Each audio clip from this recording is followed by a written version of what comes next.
Well, good afternoon and turning on into the evening. Happy Wednesday from all of us here at the Doubledays to you, and I hope everybody had a happy 4th of July yesterday. Hope it was a safe one. We're back here inside Falcon Park for the first time since last Saturday when the Doubledays are taking on the Elmira Pioneers in another PGCBL West Division showdown between the bottom two looking on the outside in, looking to continue to fight for a playoff spot, which will be coming up at the end of the month. Well, the Doubledays in last night's game, it was a tough 4th of July celebration. Fireworks came from Riley Brody, hit a solo home run, but that was the only offense the Doubledays were able to put up against the Red Wings, despite in ball games leading up to this point, the Doubledays outscoring their opponents in the Red Wings by 14-2, 16-0, 4-0, and then 11-9. So a rare, unproductive offense from the Doubledays, and then it came down to the pitching, and well, the Doubledays sent out a couple of new young arms who got their first experience pitching at the collegiate level, and they held their own. Both Alex Bucalo got an inning of work, and then on the other side, Austin Miller also got himself an inning of work. Fortunately, the Doubledays dropped the final score 3-1. Doubledays only had 1 run on 4 hits, 1 errors. Geneva had 3 runs on 6 hits. They did not commit any. And that was kind of the story of the game, but we turned the page quite literally and figuratively in the book to today. It is the 5th of July. The Doubledays are back home and excited to play in front of a pretty well-packed house going into Wednesday night. All the umpires have taken the field. Lineup cards will be sent towards home plate, and the ground rules will also be gone over. So while they're at it down there, let's turn it up here and let's take a look at the starting lineups. First for the Elmira Pioneers, as announced by manager Andrew Drum. Leading things off will be the center fielder Matt Granado. Batting second will be the first baseman Joe Muzio. Batting third will be the designated hitter John Schroeder. Batting fourth will be the second baseman Aiden Blake. Batting fifth will be the third baseman Ray Hernandez. Batting sixth will be the catcher Jake Keller. Batting seventh will be the shortstop Chris Bear. Batting eighth will be the extra hitter Christian Zeely. Batting ninth will be the left fielder Spencer Aubin. And rounding off the order, batting 10th will be the right fielder Kevin Nez. Now let's take a look at the Doubleday starting lineup as announced by manager Ben Julian. Leading things off will be the shortstop Carson Gross. Batting second will be the second baseman Riley Brody. Batting third will be the designated hitter tonight Hazel Martinez. Batting fourth will be the catcher Bobby Stang. Batting fifth will be the left fielder Christian Malillo. Batting sixth will be the right fielder A.J. Wenrich. Batting seventh will be the first baseman Garrett Prosper. Batting eighth will be the extra hitter tonight Jake Houts. Batting ninth will be the third baseman Michael Woolley, and rounding off the order, batting 10th, the center fielder Emil Sander. Well, now let's take a look at the pitching matchups for tonight. First for the home side, Jake Dannyluck, the southpaw, will get another go at it against these Pioneers. This will be the third game he's pitched against Elmira so far in his career this summer. 1-0 with an ERA of 0.90, giving up 1 run. It was earned over 6 hits, 3 walks, 12 Ks. Opponents batting, or more or less the Pioneers, are batting a .171 against Jake Dannyluck so far this summer. Well, overall, though, for Dannyluck, not only does he get the start tonight, but he also won Pitcher of the Week. Back last week, it was an outing versus these very same Pioneers where he got it. He went 6 strong innings, struck out 7, and escaped without giving up a lone run in his one start. So far on the summer for Jake, he's 3-1 with 25 innings pitched. He's given up 2 runs. Those both were earned. 12 hits, walked 9, but has struck out 26 batters. Opponents batting so far against Dannyluck at a .145 clip. So it's just another Dannyluck day out on the mound for Auburn. And this is a big turning point here in the summer for the Doubledays. Back at home. We'll be home against Elmira, on the road against Elmira. Then we'll be back here inside Falcon Park for Friday and Saturday night. So this is their turning point in their season where you have an opportunity to not only take it to a division rival, but you have an opportunity to win at home and then make sure you go off on the road and have another tough battle out in Elmira. We know we're going to have a little knuckleball going after it when we head out to the Pioneers land tomorrow, but for tonight, the Double A's have to get it done against starter Braden Coletta. So far 2-0 on the summer. Hasn't given up an earned run. Does have 1 run, but it was not earned. He's given up 10 hits, walked 5, struck out 8. Given up a double and a triple. Opponents batting .233 against Coletta. We'll see him for the first time tonight. Well, the lineup cards and everything else going over down at the home plate area. Both managers talking things over. Andrew Drum on the right-hand side, Ben Julian on the left.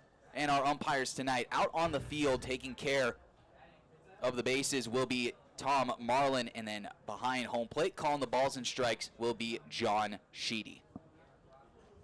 All the Double A's have some work to do to get themselves back on track. 10-11 so far this season, 4.5 games back, playing 6-5 at home, 4-6 when on the road against teams with above 500 record. The Double A's 4 wins, 7 losses against teams below 500.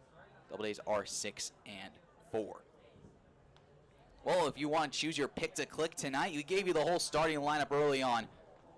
But for up here in the booth, we are going to go with Jake Houts, someone who's looking to snap an 0 for 20. He's going to get a couple of hits tonight, one of those being a double in the left center field gap. He's going to bring home maybe a run or two and score a run himself. So Jake Houts is our pick to click up here in the booth.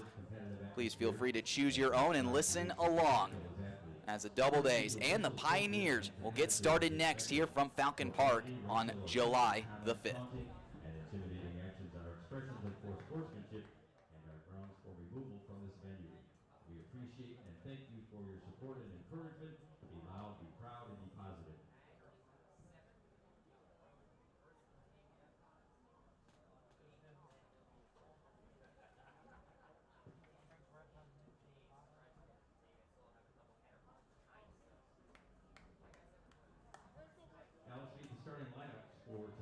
First for Elmira, leading off center fielder number 1, Matt Renato.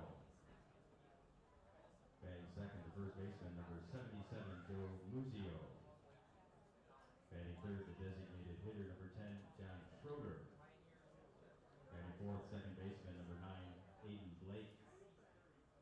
Batting fifth, the third baseman number 47, Ray Hernandez.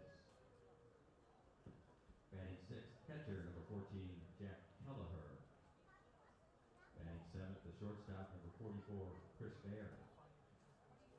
Batting eighth, the extra hitter, number 16, Tristan Zilli. Batting ninth, the left fielder, number 42, Spencer Albin. And batting 10th, the right fielder, number 33, Kevin Ness. The starting pitcher for Elmira is number 7, Braden Coletta. The Pioneers are coached by Andy Drum, assisted by Eugene Barber and Brian Joe. Now let's meet the starting lineup for your Auburn Double A's. Leading off shortstop, number 5, Carson Rose. Batting second, second baseman, number 45, Riley Roddy. Batting third, designated hitter, number 29, Hazel Martinez. Batting fourth, catcher, number 30, Bobby Stang. Batting fifth, the left fielder, number 12, Christian Manlillo. Batting sixth, the right fielder,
not only is today their 20th anniversary, but 20 years ago today they were married at home plate right here at Falcon Park.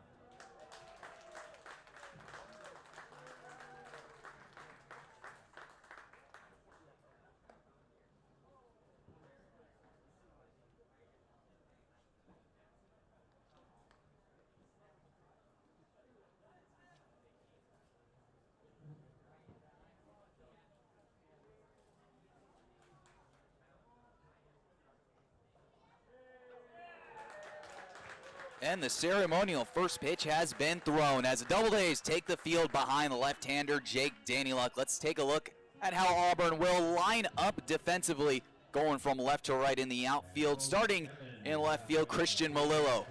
Emil Sander out in center. A.J. Wenrich out in right. Michael Woolley at the hot corner at third. Carson Gross will take care of business at shortstop. Riley Barati up the middle at second. Garrett Prosper anchors the infield down at first base, and Bobby Stang will be the back end of the battery as the play ball, to best words they hear in baseball, have been said. We are ready to go. Jake Danyluk on the mound for the Doubledays. 3-1 so far this summer. 25 innings pitched, giving up 2 runs. They have been earned.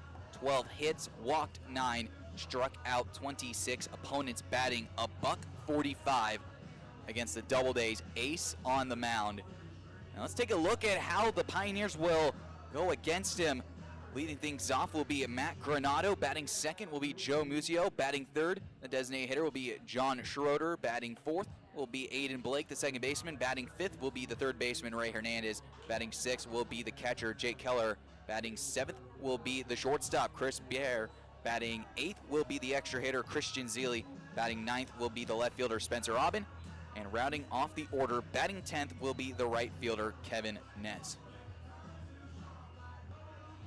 Doubledays entering into this ball game with a loss last night versus the Geneva Red Wings. That was their only loss surrendered to Geneva so far this year. Against Elmira, on the other hand, though, they are 2-2, have taken care of business at home against the Pioneers. It's been on the road that has been the kicker. But in both of those games that have been played here inside Falcon Park, they have all been slugfest. The first one an 18-8 final. The second one was a 10-0 final here inside Falcon Park. But then you go on the road to Elmira. It's a different story. The Doubledays have lost twice, both of those being one-run games.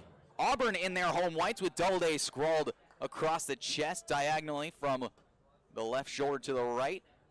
Elmira sporting their road blues with gray bottoms to match, as play ball has been issued by John Sheedy. The first pitch from Jake Danyluk. A good fastball runs off the inside corner, taken for ball 1. We are underway from a beautiful 84 degrees and sunny. It's been so much of summer weather over the last 2 days, as the 1-0 fastball dotted up at the outside corner. The count evens up at 1-1. Mentioned Danyluk's efforts so far against Elmira. 1-0, ERA of .9. He's given up 1 run. It was earned. That was back in Elmira as a line drive into shallow center field. Emil Sander does not have to move very far. Maybe a step or two in. Makes the catch. Chest tie for out number 1. So Jake Danyluk able to get through Granado easily. That will bring up the second hitter in Joe Muzio.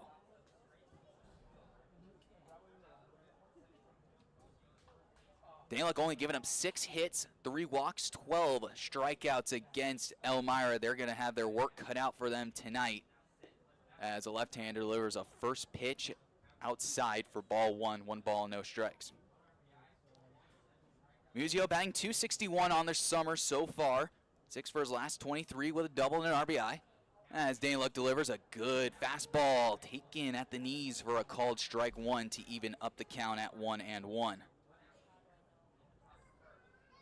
Andrew Drum, the manager for Elmira, got the heave-ho the last time these two faced, as a good slider misses downstairs for ball 2. 2 balls and a strike.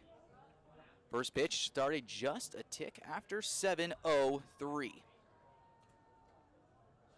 Lights have been turned on here inside Falcon Park with still plenty of natural sunlight, as a healthy slider backpedals on Muzio. Kind of got a little knee buckled up And now the count evens up to 2-2. Daniluk already 12 strikeouts against the Pioneers. Struck out 7 his last time up as the 2-2 pitch. Fastball runs outside for ball 3. Now the count runs full at 3-2. Part of Daniluk's success so far this year has been the limited walk numbers. Now you might say in 5 starts, 9 walks is a little bit too much, especially with the amount of innings he might have thrown in 25, as the 3-2 pitch is cued off the end of the bat right to Daniluk. Spins, fires a throw over to first base, a little low for Prosper, but he's able to handle it for a ground out right to the pitcher, and 2 quick outs to begin things here in the top half of the first inning. Going into the bottom half, that will bring up John Schroeder. That's 2 away for Elmira. Doubledays will have the top of the order. Carson Gross, Riley Brody, Hazel Martinez due up if Daniluk can just get through this last guy without any issues. Left-hander comes from the set, working right in the middle of the slab as a first pitch hook misses just off the outside corner, taken for ball 1. Daniluk with a pretty good feel of that breaking ball in the early going. Finally, some decent weather also for pitchers, so they don't have to deal with any weird grip issues that we've noticed over the last weekend, as a 1-0 slider misses down and in for ball 2. 2 balls and no strikes. Schroeder batting .281 to start the summer, 16 for 57, 4 doubles, 3 triples, 6 RBIs, has 6 stolen bags, so got to keep him off the bases at all costs, as a healthy breaking ball gets taken inside for ball 3. Check over to the field umpire and Tom Marlin with the check swing, does not go. 3 balls and no strikes. Daniluk already in his first possibility of a walk here, trying to tightrope out of it. Looks into Bobby Stang as a 3-0 fastball taken for a called strike at the knees. Daniluk living in that low to mid 80s range, but has a really good feel for the breaking ball and then changeup, so it doesn't have to throw hard in order to get the weak contact or strikeouts, as the 3-1 pitch is skied right into left field. Christian Malillo does not have to move very far to his glove side. He waits patiently for the ball to fly down, and he makes the catch for out number 3. Elmira down in order. We go to the bottom half of the first inning. The Pioneers nothing, and the Doubledays coming up.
Well, a couple of left-handers getting the start tonight here. This time for the Elmira Pioneers. Brandon Collada is on the mound throwing. First time the Doubledays will take a look at him, and let's take a look at how the Pioneers will line up defensively behind their left-hander, Spencer Aubin, Matt Granado, Kevin Ness out in the outfield, Ray Hernandez, Chris Bear, Aiden Blake, Joe Musio over at first base, and Jake Keller will be behind the plate doing the catching. For Collada, so far this summer, it's been a pretty good one, all things considered, 2-0. Thrown 11 innings, given up 10 hits, 1 run. It was not earned. Walked 5, struck out 8, gave up a double, a triple. Opponents batting .233 against him, as the switch hitter, Carson Gross, makes his way to the right-hand side, flipping it over from his normal left hand that we see most of the time, but with a left-hander on the mound, both the Doubleday switch hitters will be swinging it around from the right-hand side. Collada delivers his first pitch, fastball down and away at 88 for ball one, 1 ball and no strikes. For Doubledays, when they hit at home, batting .254, 71 runs scored, 84 hits as a fastball taken above the eyes for ball 2, 2-0. 29 doubles, 7 triples, 2 home runs, walked 65 times, struck out 77. Doubledays have stolen 16 bags, been caught 4 times here inside Falcon Park as a hook taken upstairs for ball 3, and Gross has a 3-0 count to start the ball game. Coming out of the leadoff spot, 4 for his last 14. On base percentage of .348, so Carson has been getting on as a 3-0 pitch is taken at the knees on the inside corner for a called strike at 3-1. Carson's walked 6 times, has 5 stolen bags, was caught yesterday. Here's a 3-1. Fastball runs up and in for ball 4, so Carson Gross will make his way down to first base. The leadoff man is aboard for Riley Brody. Brody will get an opportunity to see lefty-lefty. Might be his 2nd or 3rd time this summer. Not exactly sure on the docket, but Doubledays will have a couple of lefty-lefty matchups tonight. Hazel Martinez on deck is also one of them. Gross with a healthy lead off first base as a first pitch fastball taken inside for a called strike, 0-1 on Riley Brody. Brody, his lone home run of the summer came last night against the Geneva Red Wings. Gross healthy lead, the pitch. Fastball taken outside for ball 1. That evens up the count at 1-1. Coletta working from the third base side of the rubber, closed off stance as well. Taking a look over at Gross, little twitch of the muscle. The 1-1 fastball misses upstairs for ball 2. 2 balls and a strike now to Brody. Brody entering into this ball game batting .278, 5 for 18. Scored 4 times, 1 triple, 1 home run. Has walked 5 times, has a really good understanding of the strike zone. Long pause, taking a look at Gross. 2-1, there goes a runner. Pitch is taken outside ball. The throw to second base. Gross trying to swim around the tag. And he is caught stealing by Jake Kelleher behind the plate. So the Doubledays get the leadoff man on, but leave him out to dry at second. Taken outside for ball 3. 3-1 the count, though, to Brody, so he could still at least keep the pressure on. Second caught stealing so far for Carson this year. Here's the 3-1 pitch on the way. Fastball taken on the outside edge for a called strike 2, and now the count runs full here in the bottom half of the first inning. Doubledays looking to get that winning streak back on track and get ready for a road visit to Elmira tomorrow as a fastball misses low and away for ball 4. So back-to-back walks to begin the bottom half of the first inning. Brody now the runner on at first base, and that will bring up Hazel Martinez. Well, it's been very nice to see Hazel Martinez back in the lineup for the Doubledays after taking about 3 or 4 days off with a shoulder issue. He's still all cleared to swing the bat. He hasn't taken any game reps in the field yet as a first pitch fastball runs upstairs for ball 1, 1-0. Collada has been throwing a really firm fastball, sitting just a tick under 90 miles an hour. We've seen him hit from anywhere from 87 to 89 so far. Brody short lead over at first base. Here's the 1-0. Breaking ball does not get snapped down, so Collada's control is still a factor here in the first inning. No Doubleday has seen a first pitch strike yet. Everyone has seen a first pitch ball.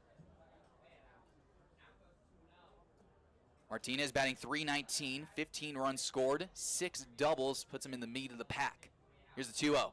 Fastball runs outside for ball 3, 3-0. Martinez has an incredible sense of what the strike zone is. Only has struck out 4 times so far in his 47 at-bats, has walked 12 times, so that tells you a lot about someone's ability to control the zone, see a lot of pitches, and get deep into counts and still not feel nervous. As here's the 3-0 pitch, fastball misses outside for ball 4.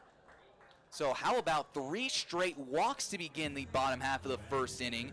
Colletta is going to take an extra second on the mound. Jake Kelleher is going to go out and talk with his southpaw. But despite the caught stealing, there has been nothing productive so far on the mound for Elmira. begin the ball game, as that will bring up the Doubledays double leader and RBI leader so far, Bobby Stang. And why not have Bobby Stang come up in a good opportunity here, especially in the early part of the ball game. You're looking to jumpstart your offense, especially after a struggle it was to score runs. You have a golden opportunity, 3 free passes, one of those was caught stealing. You have Brody aboard at second, Hazel Martinez aboard at first base. As you can guess, the outfield for Elmira is playing deep and wide, not letting anything fall over their heads. As Coletta takes a look at Brody. The first pitch to Bobby Stang is a fastball swung over top for a swinging strike 1. One away for the Doubledays. That was on Carson Gross. Leadoff walk and then tried to swipe second base. Runners take their leads. Blake holding the runner on second. The 0-1 pitch is a fastball that misses inside for ball 1, and the count evens up at 1-1. Spencer Robin, the left fielder, playing as far back as he can. He's just maybe about 4 or 5 steps away from the warning track in left field. Runners take their leads. Brody at second. The 1-1 pitch, breaking ball, and Coletta still has not found the feel of the snapper yet. Another breaking ball has backed up, so if you're Bobby Stang, you can pretty much eliminate all but one pitch. You pretty much know you're going to get the heat and get something to drive. The sun now starting to set beyond the clouds and behind any sort of impediments behind the third base dugout. Here comes the 2-1 pitch on the way, swinging a foul right back to the screen. Staying just a little tardy on a high inside fastball, and now the count runs to 2 balls and 2 strikes. Bobby entering into this ball game, batting .329. As we mentioned, the doubles and RBI leaders so far for the Doubledays this year. 14 doubles, 21 RBIs. Coletta looks in at Brody, dancing off the bag at second. Martinez more stable at first. Here's the 2-2 pitch on the way, swinging a line drive, flopped over, foul down the first base side. And so we'll try it again at 2-2. Ray Hernandez, the third baseman, playing deep down the line, trying to take away as much as he can. Chris Bear, the shortstop, playing just a hair more into the 6 hole. Aiden Blake playing pretty much right behind the second base bag, holding on Brody. Martinez takes his lead off first base. A couple of looks, the 2-2 pitch on the way, change up, pull the string, and a taken on the outside corner, maybe a touch off the outside corner. First strikeout of the ball game for Braden Coletta. 2 away for the Doubledays, and that will bring up Christian Melillo. All you need, your former player of the week, to come up in a clutch opportunity. We've seen him do it on the right-hand side plenty of times so far. Christian with runners in scoring position, 5 for 13 with a home run and 12 RBIs. Brody the runner at second, Martinez still the runner at first, both walked. First pitch, fastball sent foul over our heads and out of play, no balls and a strike. Christian has seen his average take a little bit of a roller coaster of a ride this summer. Started out maybe not so well, then really picked it up in the last couple of weeks, getting that average darn near close to 400. Dropped it back down to 320. Runners take their leads. Here's the 0-1. Swing and a pop-up foul out of play down the first base side, and so now Melillo is going to have to battle down 0-2. Christian RBIs 14 on the summer so far. Leader in the Doubledays stolen base category with 7. Couple of triples with 3, 2 home runs, and only 1 double for Christian so far this year. Colada looks in. Brody and Martinez take their leads. Here comes the 0-2 pitch on the way. Swing and a foul down the first base side, down the line. And there'll be a run for the baseball as a bunch of kids making their way into the picnic area. We'll try it again at 0-2 with 2 outs. Brody, the runner at second base, hasn't moved anywhere since the Hazel Martinez walk. Chris Bear in the back pocket of Brody, working his way back and forth before vacating. Colada looks in. Back to Brody. Here's the 0-2 pitch on the way to Melillo, swinging a pop-up foul over our heads once again, heading back behind. And so we'll try it again at 0-2. Healthy crowd on hand here for this gorgeous Wednesday evening here in Auburn, New York. Happy you guys are with us to take in another Doubledays baseball game. As Coletta takes time, steps off the rubber. Takes a look into Jake Kelleher, gets his sign, now works his way back onto the third base side. Brody and Martinez take their leads. Melillo choked up on the bat, moved up. Here's the 0-2 pitch on the way. Big breaking ball, taking a hack on the inside corner. And the Doubledays have their opportunity, but leave 2 runners stranded. We now go to the second inning with our score. The Doubledays and the Pioneers knotted up at 0-0.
Picking things up here in the top half of the second inning, the Doubledays and the Pioneers knotted up at 0-0. Jake Danieluk back out for another inning of work. Pioneers went 1-2-3 in the top half of the first inning as Aiden Blake, Ray Hernandez, and Jake Kelleher will all face Danieluk for the first time this evening. Michael Woolley playing in on the grass at third as a first pitch fastball taken for ball 1, 1 ball and no strikes, as it looks like it was a pretty good pitch on the outside corner. John Sheedy, home plate umpire, in charge of balls and strikes, didn't buy it. Here's the 1-0 pitch, a big breaking ball, doesn't get the snap down, and the count goes to 2-0. Well, against left-handed pitching so far this season for the Pioneers, batting .218, have only scored 29 runs, as a 2-0 slider is sent foul down the third base side off the railing of the dugout. 46 hits, 10 doubles, 1 triple, walked 23 times, struck out 74, have stolen 16 bags, caught 4. That's a big difference between right-handed pitching and left-handed pitching, as a 2-1 breaking ball slid to shallow center field in front of Emil Sander for a base hit. So it is the first hit of the ball game for Elmira here in the top half of the second inning. The leadoff man is aboard, and that will bring up Ray Hernandez. Ray Hernandez put the killer straw back in our game a couple of weeks ago. Rather more, was it really just a week ago? It was just a week ago on June the 25th. Hit a solo home run against Michael Sills that put the Pioneers in front as a first pitch breaking ball misses inside for ball 1. Hit a triple in that game as well, and it was at a point where Hernandez really hasn't done anything against the Doubledays up until that game. Was only 1 for, was it about 16 or so, as Bernard takes his lead off first base. Another breaking ball. That one lands in for a called strike 1 at 1-1 the count. And Ray Hernandez was entering into that game at 1 for his last 11 against the Doubledays and got 2 hits, including the go-ahead home run, as another good breaking ball by Danieluk flips into the outside corner for a called strike 2. Jake looking for his first strikeout of the ball game. Has Hernandez where he wants him at 1-2.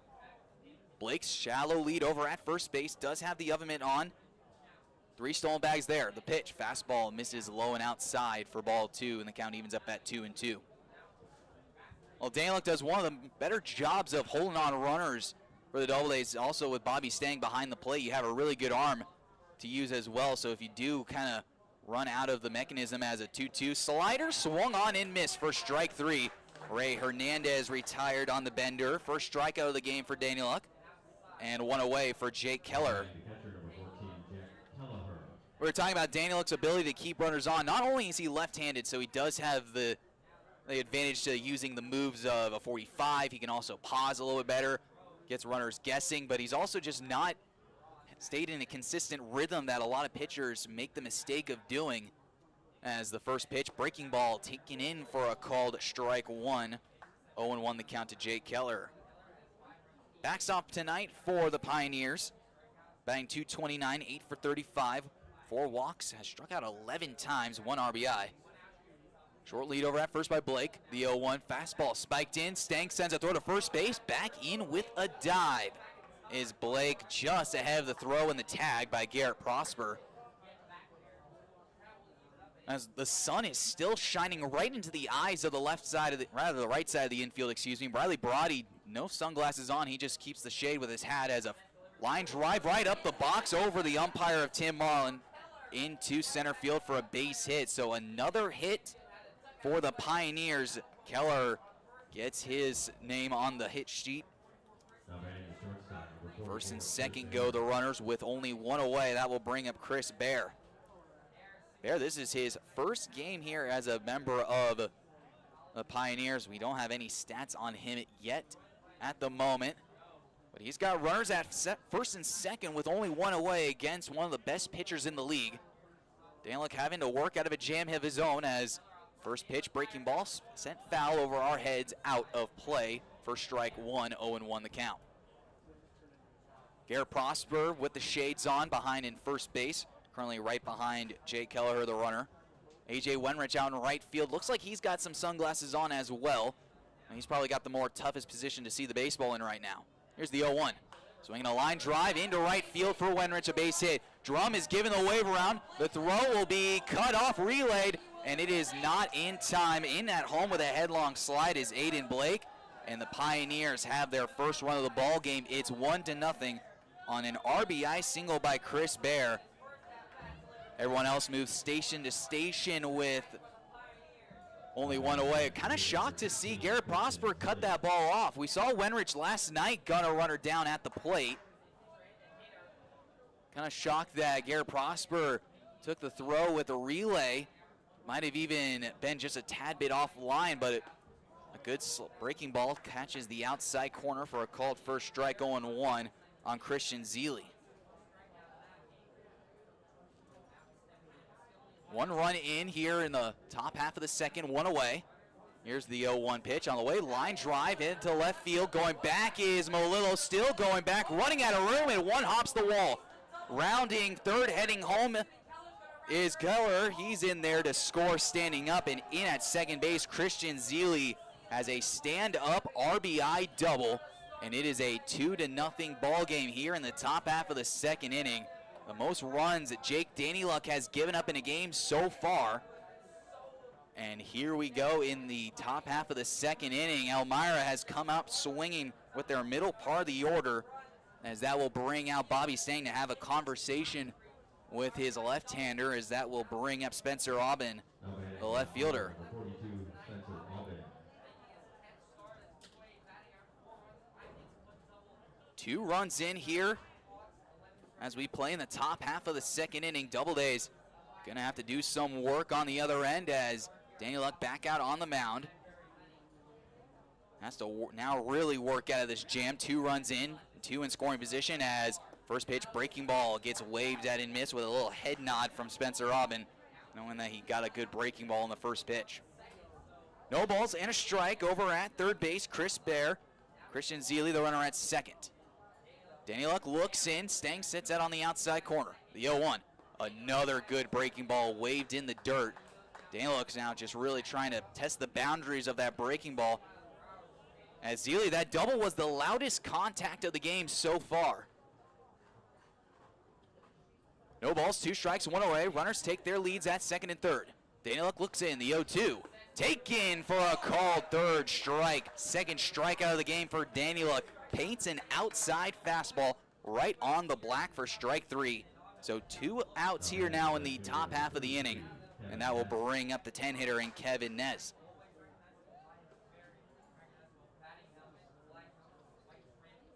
2 in, 2 on, 2 away here in the top half of the second inning. Danny Luck looks in, the first pitch. Breaking ball, spoiled foul off the plate. Didn't look like Nez really wanted to make an offer at it, kind of just let the barrel fly out and just hit the very end of the bat and rolled away. No balls and a strike, 2 outs. So more insurance out on the bases right now. I'd love to end this inning right here. Here's the 0-1. Fastball runs outside for ball 1. 1 ball and 1 strike evens up the count.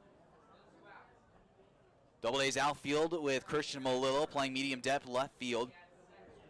Emil Sander playing more in shallow in center, as well as A.J. Wenrich shallow out in right. Couple of looks at the runners. Here's the 1-1 pitch from Danny Luck. A good back foot breaking ball gets a swing and a miss on a ball in the dirt. Now the count rolls to a ball and 2 strikes. Danny Luck looking to leave those runners right where they are and keep the Double A's in this one. Runners take their leads. Beer over at third as a good breaking ball swung on in, missed for strike 3. Strikeout number 3 for Jake Danny Luck. Strikes out the side, but does give up 2 runs in the process. We now go to the bottom half of the second inning. The Double A's trailing the Pioneers 2-0.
Picking things up here in the bottom half of the second inning, the Double A's have some work to do against Brandon Collada. 2 runs in the top half of the second inning. It'll be 6, 7, and 8 due up. A.J. Wenrich, Garrett Prosper, and Jake Houts as Wenrich sees the first pitch fastball, pops it foul down the first base side out into the crowd. 0-1 the count. Well, Wenrich has really turned his summer around. Back in the 100s with a 189 batting average, 10 for his last 43. As look out, that slider was going nowhere but the backstop. I'm surprised we even got a pitch speed on that. The radar gun picked it up at 69 miles an hour. A slider that he was trying to snap probably off to the back door, maybe even back foot. Just goes right to the backstop, so the easiest take of the summer for A.J. Wenrich as 1-1 fastball runs upstairs for ball 2, 2-1. Double A's looks like they're just going to have to play the patient game, wait for Collada to make a mistake over the heart of the plate. He doesn't really know where the fastball's going yet. Really doesn't know where the breaking ball's going either, as the 2-1 pitch on the way, swinging a line drive, roasted down the left field line. That's going to be extra bases, and 1 hops the wall. Rounding first, heading in for second. A.J. Wenrich in at second base with a sliding stop, and the Double A's have their first hit. Wouldn't you know it, it's a double. Double number 5 of the summer so far, as he stands up at second base for Garrett Prosper. We were talking about the control for Collada making a mistake, and that's a mistake that A.J. Wenrich will take all day. Lashes one down the left field line. It was a stand-up double, but Wenrich showing off the sliding skills, trying to take the spot of Harrison Campy for the best slide in the team. Prosper, the left-hander, steps in, lefty-lefty. Wenrich well off the bag at second as a first pitch fastball is fouled over our heads. No balls and a strike.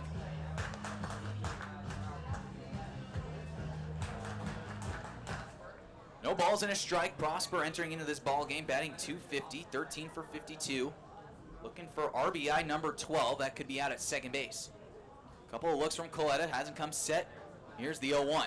Big breaking ball capped off the end of the bat. It's going to be a pretty routine play by Blake. The throw to first base is in time. Gets hustling Prosper, but moving up to third, more importantly, is A.J. Wenrich. So the most important part of that at-bat was getting the runner over. And that sets up Jake Houts with a runner on at third base and only one away. Well, it's time for Jake Houts to get off the snide. 0 for his last 20 in perfect game Collegiate Baseball League play. Has an RBI opportunity as a first pitch fastball taken up at the letters at 88 for a called first strike, 0-1. Couple of hits back in the ball game against the Syracuse Saltcats as the 0-1 pitch spiked in the dirt and time is called. Jake Houts said it hit his back foot. The home plate umpire, John Sheedy, agrees. That's the 4th hit by a pitch for Houts so far this year. And that will put runners at the corners for Michael Woolley. And for Woolley, this is the type of scenario you want to have. Not only do you have the tying run now aboard at first base, you have a runner on at third base in Wenrich, but you also have the side of the pitcher's mound that you like to face against. For Woolley, batting .238 so far this year, 10 for 42. A couple of doubles as a first pitch breaking ball misses upstairs for ball 1, 1-0. And the reason why we say that this is the side that Michael Woolley wants to see against left-handed pitching so far this year, he is 6 for 10 with 2 doubles. He has certainly done his damage against left-handers as the 1-0 fastball brushes him off the plate inside for ball 2, 2-0. Well, for Woolley, you have to really keep that strike zone really, really small on 2-0. Houts short lead over at first base. Wenrich off the bag at third. Here's the 2-0. Line drive and just past the diving Aiden Blake on into right field. Houts making the turnaround second. He wants to go to third. The throw is in time to get Houts trying to take third. Moving up to second is Michael Woolley, but RBI number 5 on the summer after the RBI single. Doubledays cut the deficit in half. It is now 2-1 here in the bottom half of the second inning. But for Michael Woolley, how about now 7 for 11 against left-hand pitching, has just torched up the left side of the mound. 2 away for Emil Sander now. But more importantly, the Doubledays get one of those runs back. That will bring up Emil Sander as the first pitch fastball taken off the inside corner for ball 1, 1 ball and no strikes. Doubledays do have the top of the order looming next if they're able to extend this inning. Infield shifted more to Sanders' push side as the 1-0 pitch is cued on the ground over to second base. Aiden Blake, a much more routine play, tries to throw to first base. Emil Sander was trying to dive into first base. Not really sure the thought process there, but the Doubledays do get one of those runs back as we go to the top half of the third. It's the Doubledays 1 and the Pioneers 2. Hey, to all our young fans here tonight who would like to run the bases, you'll be able to do that at the end of the third inning. That means that during the bottom of the third, you have to meet with Evan and Kira. They're right behind home plate waving. Okay, you got to meet those two nice people behind the right field grandstands during the bottom of the third.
Picking things up here in the top half of the third inning. The Doubledays and the Pioneers in a one-run game at 2-1. As the sun is still starting to set beyond the third base side of the ballpark. Plenty of fans out in their summer attire, a little bit nicer of a scenery compared to the ponchos, umbrellas, rain jackets, and all that other fun fall, spring attire that just does not have enough room here in the summer of 2023. Jake Danieluk back out on the mound for another inning of work. He will have the top of the order. Matt Granado leading things off, flew out to left field his first time up as the first pitch, ground ball, chopped foul down the third base side for strike one. It's just nice to see the 80-degree days coming in the future, maybe a couple of 90s on the docket. We were certainly in the 90s earlier as the 0-1 pitch on the way. Good fastball line, but it's right to Carson Gross, that shortstop. Doesn't have to even move a spike. That's one of the easiest first outs of the ball game as Jake Danieluk gets his first man retired in the third. Nice little line out to your shortstop. One away, that will bring up Joe Muzio. Grounded back to Danieluk here in the top of the first inning. First pitch sent in the air to center field, shallow, and moving in is Emil Sander. Sometimes doesn't get much easier than back-to-back pitches and back-to-back outs. Second out of the ball game here for Danieluk, who's still not getting those strikeout numbers, though he did strike out the side, I should say, in the bottom half of the second inning. So he does have three. We're kind of used to seeing those strikeouts kind of more strung together on a couple of innings and not all in one. Well, regardless, a couple of quick outs to begin things here in the top half of the third as a first pitch breaking ball taken just off the outside corner for ball one. One ball and no strikes. Doubledays outfield playing a little more shallow. Emil Sander out in center field. A.J. Wunrich playing a little more in as the 1-0 breaking ball flipped right over the heart of the plate for a called strike one at 1-1. Now it's just another gorgeous day up in upstate New York. The dark green trees beyond the fences out in the outfield as a breaking ball misses outside for ball two, 2-1. Sun falling off the third base side, putting the sunbeams right in the face of the infielders and outfielders on the right side of the field. But I'm sure after all that rain, a little sunshine is not the worst thing as a good swing and a miss on a good breaking ball by Danieluk. And the count evens up at 2-2. 2 outs for Elmira as we're just getting past the 7:45 marker here in the ball game. Luck looks in, the 2-2. Ground ball foul down the third base side. Woolley covering it down the line. Baseball will go back in towards the Doubledays dugout. After 2 quick outs, the line out to shortstop by Granado, and then Joe Muzio on the very next pitch, a shallow fly out to center. Lucky looking to get out of this one quick. Takes a look. Here's the 2-2 on the way. Another diabolical slider in the dirt. Gets a swinging strike three. Bobby Stang sends a ball to first base to complete the strikeout. And number 4 for Danieluk so far in this one. We now go to the bottom half of the third inning. The Doubledays and the Pioneers in a one-run game. It's 2-1 Elmira.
And we're moving things forward here in the bottom half of the third inning. Carson Gross will step in to lead things off for the Doubledays.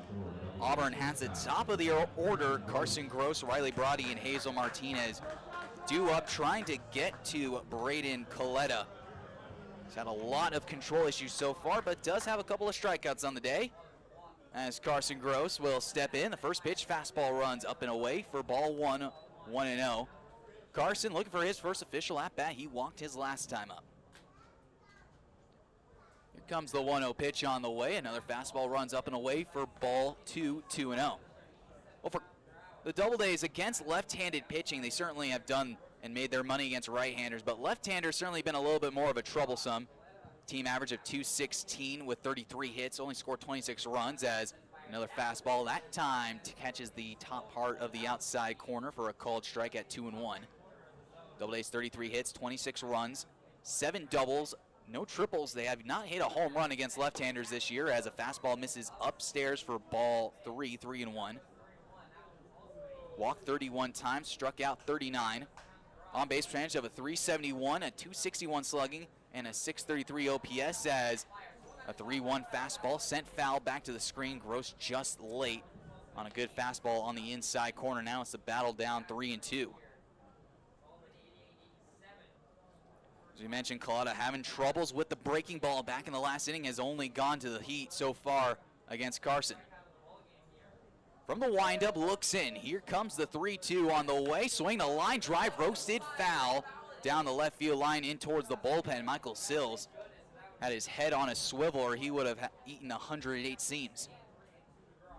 Well, we'll try it again at 3-2. Carson looking to get the Doubledays back on the offensive track.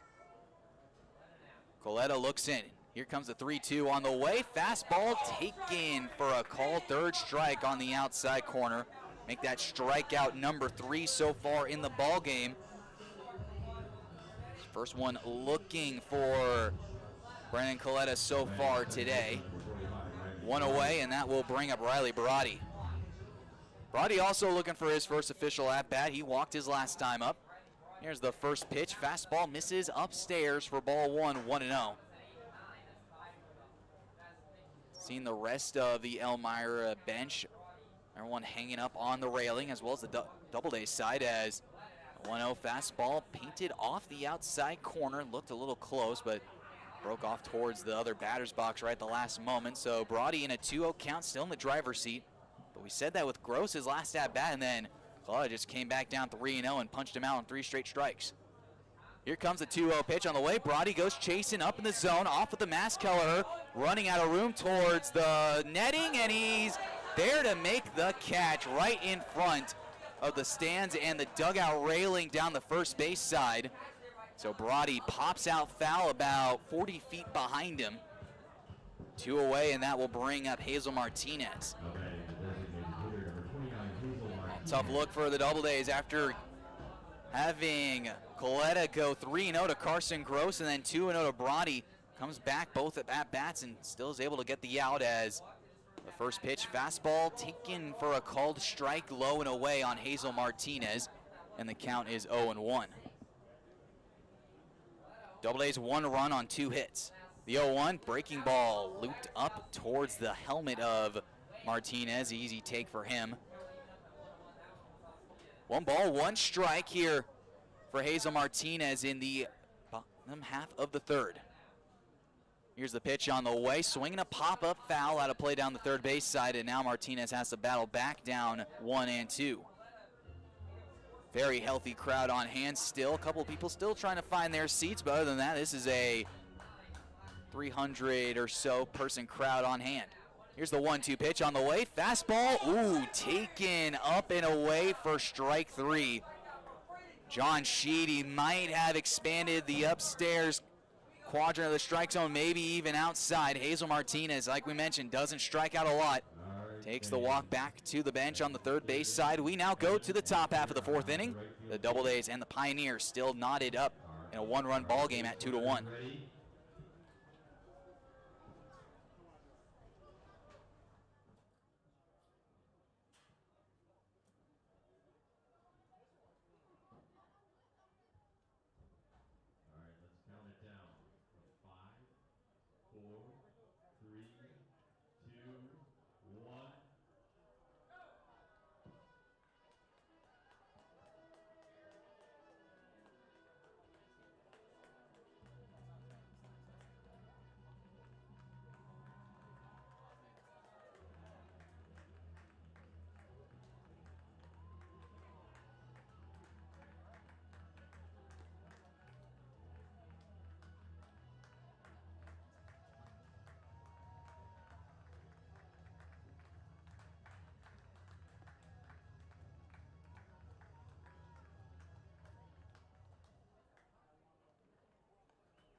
Moving things forward now into the top half of the fourth inning, the Double A's and the Pioneers in a one-run affair so far in the early going.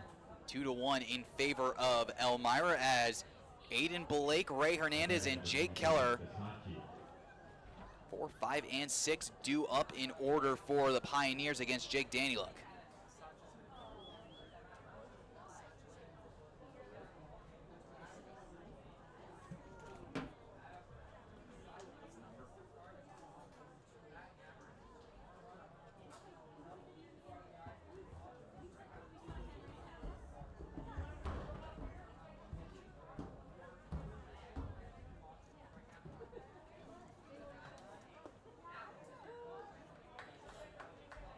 As we do have a pinch hitter already in the top half of the fourth inning, Nick Bisaccia taking things over for Aiden Blake as the first pitch misses inside for ball one, 1 ball and 1 strike. So we will have a defensive replacement as well.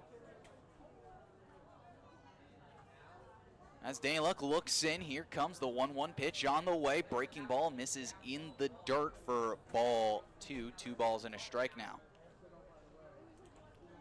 Well, Blake got the rally started in the second inning with a leadoff single, came around to score on the RBI single by Chris Bear as Danyluk delivers a high fly ball out to right field. Wenrich does not have to move very far back. Backpedals a couple of steps, makes the catch for out number 1. So Bisaccia is retired. Now I'll bring up Ray Hernandez.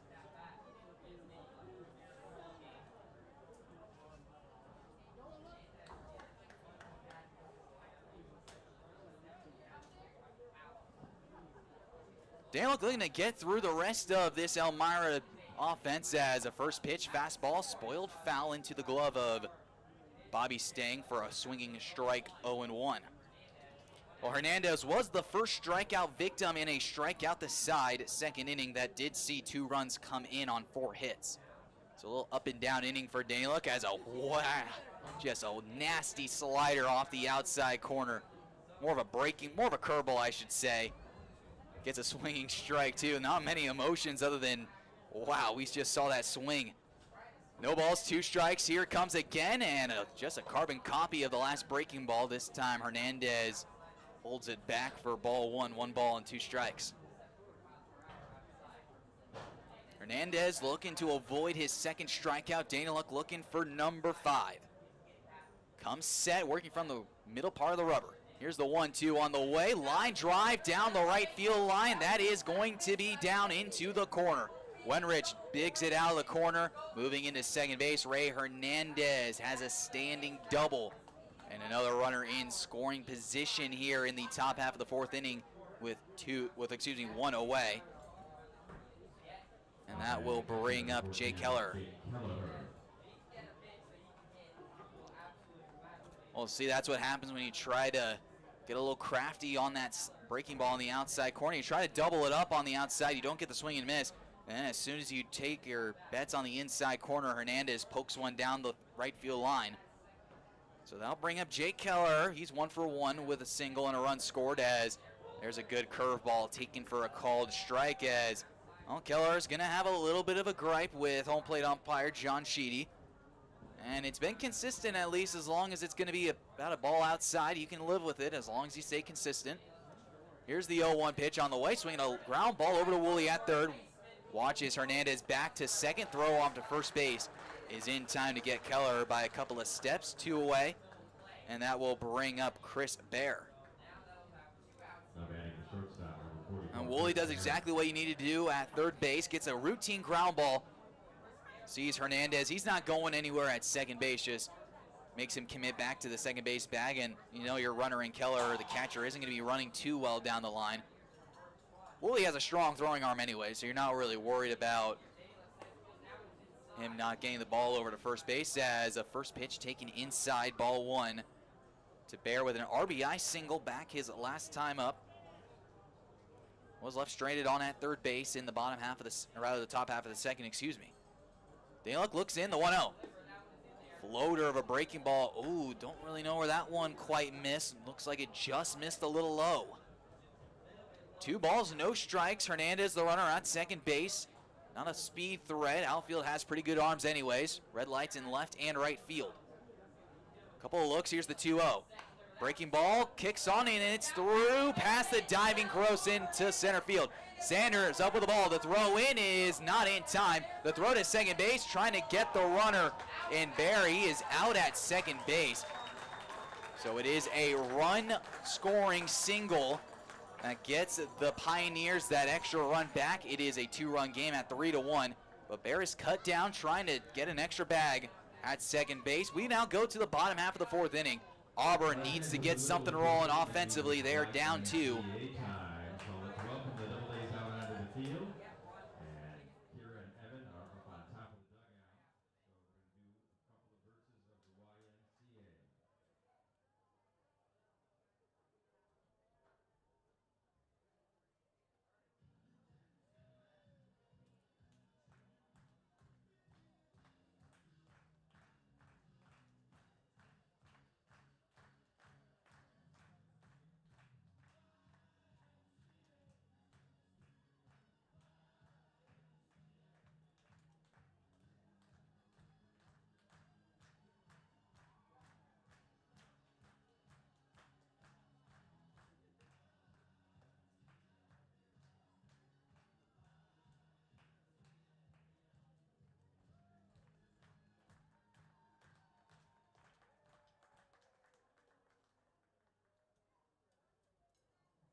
And we're back here in the bottom half of the 4th inning. Auburn has some work to do. Down 2 against Brandon Collada and the Elmira Pioneers. As Bobby Stang will lead things off for the Double A's here in the bottom half of the 4th. Bobby with a strikeout victim his first time up, 0 for 1. As a first pitch breaking ball snapped off the plate away for ball 1. 1 ball and no strikes. Nick Basia still taking out at second base, replacing Aiden Blake as the 1-0 pitch is laced into left field, sinking in, trying to dive and knocking it down is Spencer Robin. It kicks away to the center fielder, Granado. Bobby Stang still trying for second. The throw into second base hits off the umpire but stays in the infield. So it's a ringing double off the bat of Bobby Stang as Spencer Robin, the left fielder, tried to make a diving stop on the baseball. Ended up knocking it down, so it didn't go much further than the glove of Matt Granado, who was backing up the play regardless. But a wonky double for Bobby Stang leads things off here in the 4th inning. That is double number 15 for Bobby, as that will bring up Christian Malillo in an RBI opportunity. 0 for 1, he struck out to end the 1st inning. Double A's down 2, 3-1. Coletta looking in at second. The first pitch to Malillo is swung on and fouled off. Taking the mask off is Kelleher. Taking a look over is Joe Muzio, the first baseman, as well, but that ball ends up into the crowd. No balls and a strike to Malillo. Mentioned 0 for 1. Staying at second base, not the best wheels on the Double A's, but can get it done regardless. Coletta looks in, Stang with a healthy lead, no one covering him at second. The 0-1 pitch is swung on, fly ball out to right field. Kevin Ness is there. He makes the catch. He's going to send a throw into shortstop as Bobby Stang bluffed a run to third base and stays at second base.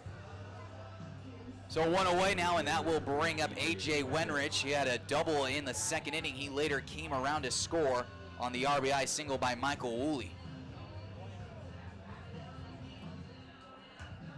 Wenrich, golden opportunity to trade places with Bobby, his teammate at Georgia Southern. Coletta looks in.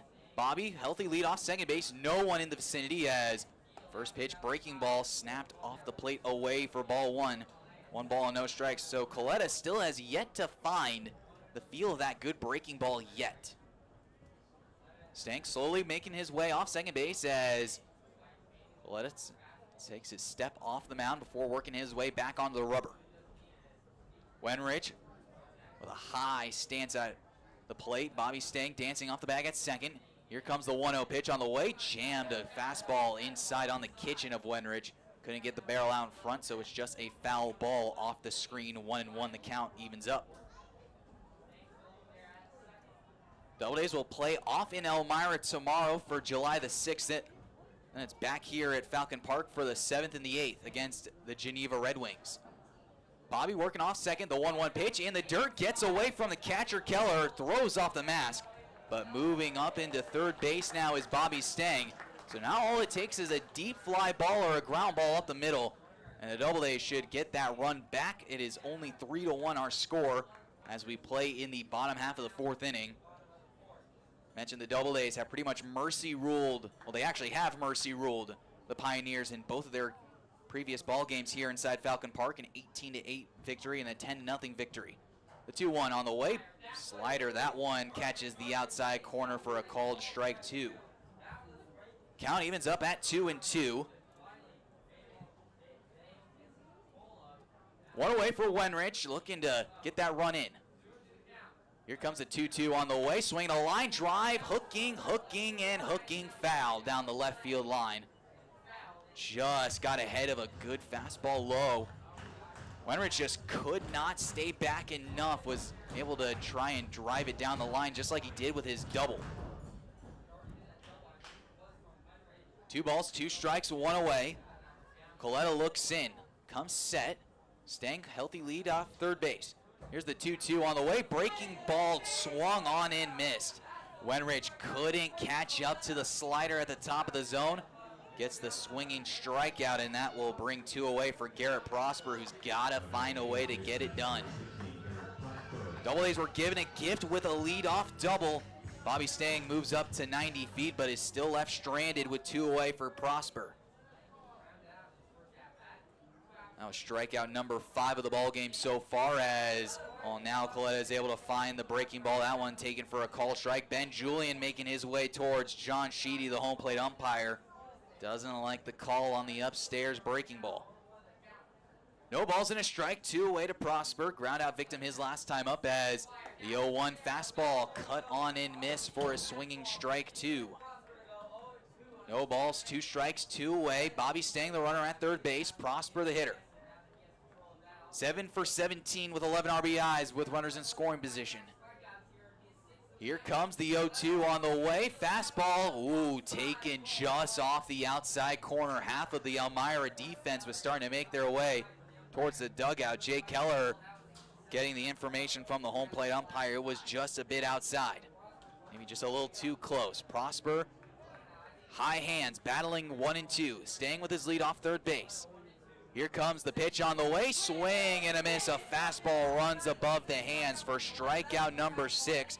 And Braden Coletta is starting to find his groove here in Auburn as the Doubledays get a man in scoring position but leave him stranded at third base. We now go to the top of the 5th. Our score, the Doubledays trailing 3-1.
moving things forward here in the top half of the 5th inning. The Doubledays currently trailing the Pioneers 3-1. As the Doubledays have a couple of men making their way down the left field line to the bullpen. Looks like Benji Reese has grabbed his mask and his glove. So it looks like we will have somebody warming up in the 5th inning. Doesn't matter if he'll come in the 6th inning or not. As we see Jake Danyluk trying to figure out this Elmira offense, which he has done such a good job this year of taking care of, as the first pitch breaking ball taken on the outside corner for a called first strike 0-1. As we mentioned, going into this ball game against Elmira, 1-0 with a .9 ERA, is a high pop-up, shallow right field. Going out is Brody, lays out, can't make the catch. Wenrich coming in. It's a little fish shot by Christian Zeile, and that's an first batter single for Elmira here in the top half of the 5th inning. So Danyluk again surrenders the leadoff base runner aboard, as that will bring up Spencer Aubin.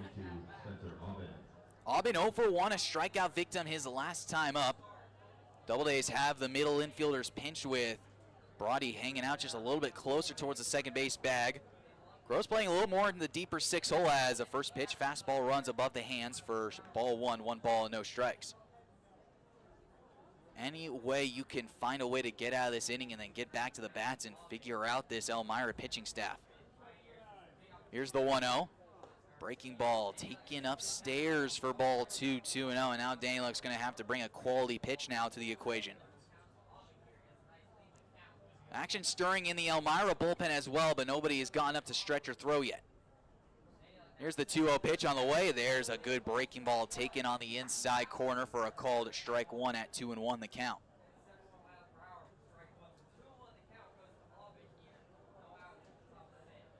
Zeile, the runner at first base, 2 stolen bags, has a really healthy lead.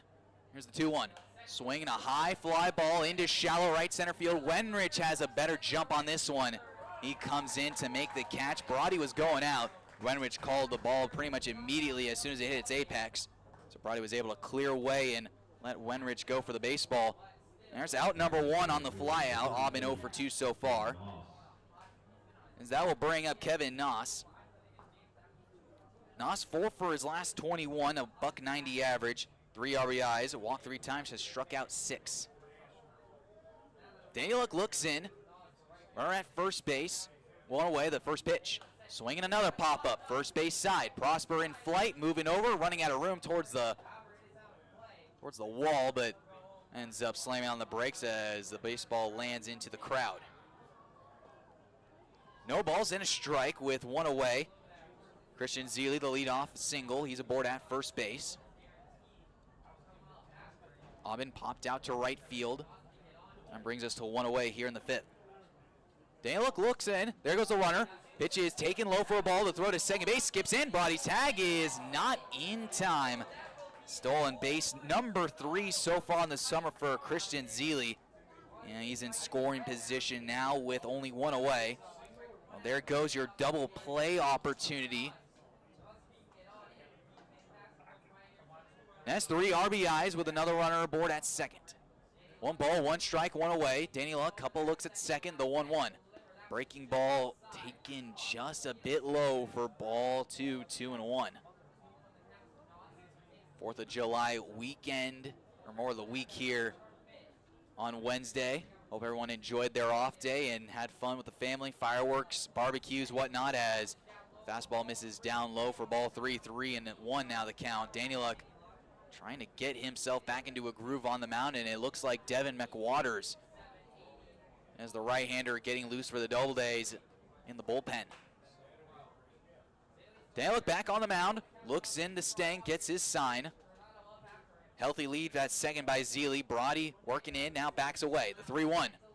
Breaking ball, that one does not, gets the call for ball 4. Ben Julian again having issues with the home plate umpire, asking where the call was. He said the ball was up. Well, it's very similar to a couple of other strikes that Danyluk has gotten so far tonight. But it's a 1-out walk that puts runners on at first and second with 1 away. So the double play is in order, but now the top of the order is due up with Matt Granado. Entering into this ball game, 323, 21 for 65, 9 RBIs, 11 walks, 2 doubles, a triple as the first pitch is sent on the ground over to third. Woolley trying to get a man caught between second and third, and instead Woolley ends up just throwing the ball to Brody, who tags the runner out in Christian Zeely in between second and third. So moving up also on the play is Kevin Noss. He moves up to second. Matt Granato ends up at first base on the 5-4 fielder's choice. The Doubledays looking to get out of the inning on that ground ball, just couldn't seem to work around a runner. Joe Muzio, the batter now, due up. First and second, 2 away. Danny Luck looks in. The first pitch, breaking ball, hammered in for a called strike inside. No balls and a strike with 2 away. Granato on at first base with Kevin Noss at second. The pitch, another good hammer. That one sent foul down the first base side off the railing of the dugout. Count now goes to 0-2. Danny Luck just a strike away from getting out of another jam without surrendering a run. 3-1 our score.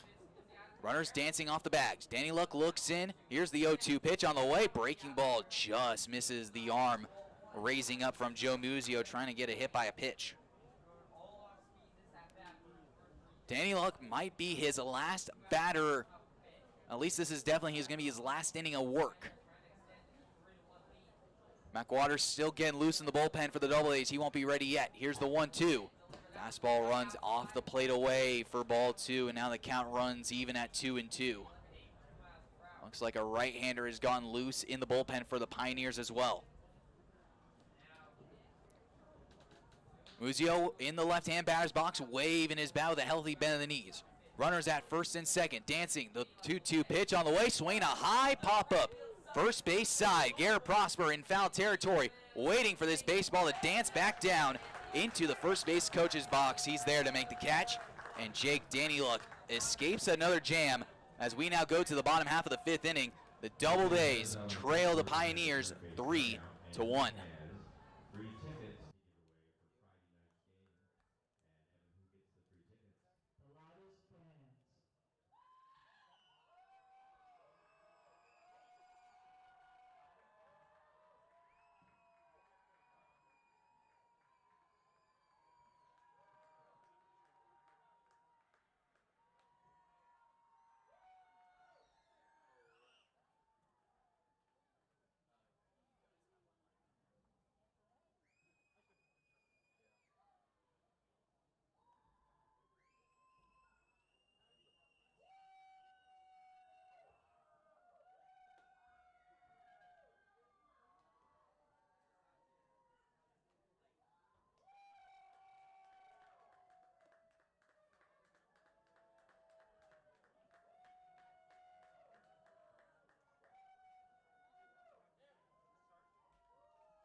Picking things up here in the bottom half of the 5th inning, Jake Houts, our pick-to-click, leading things off.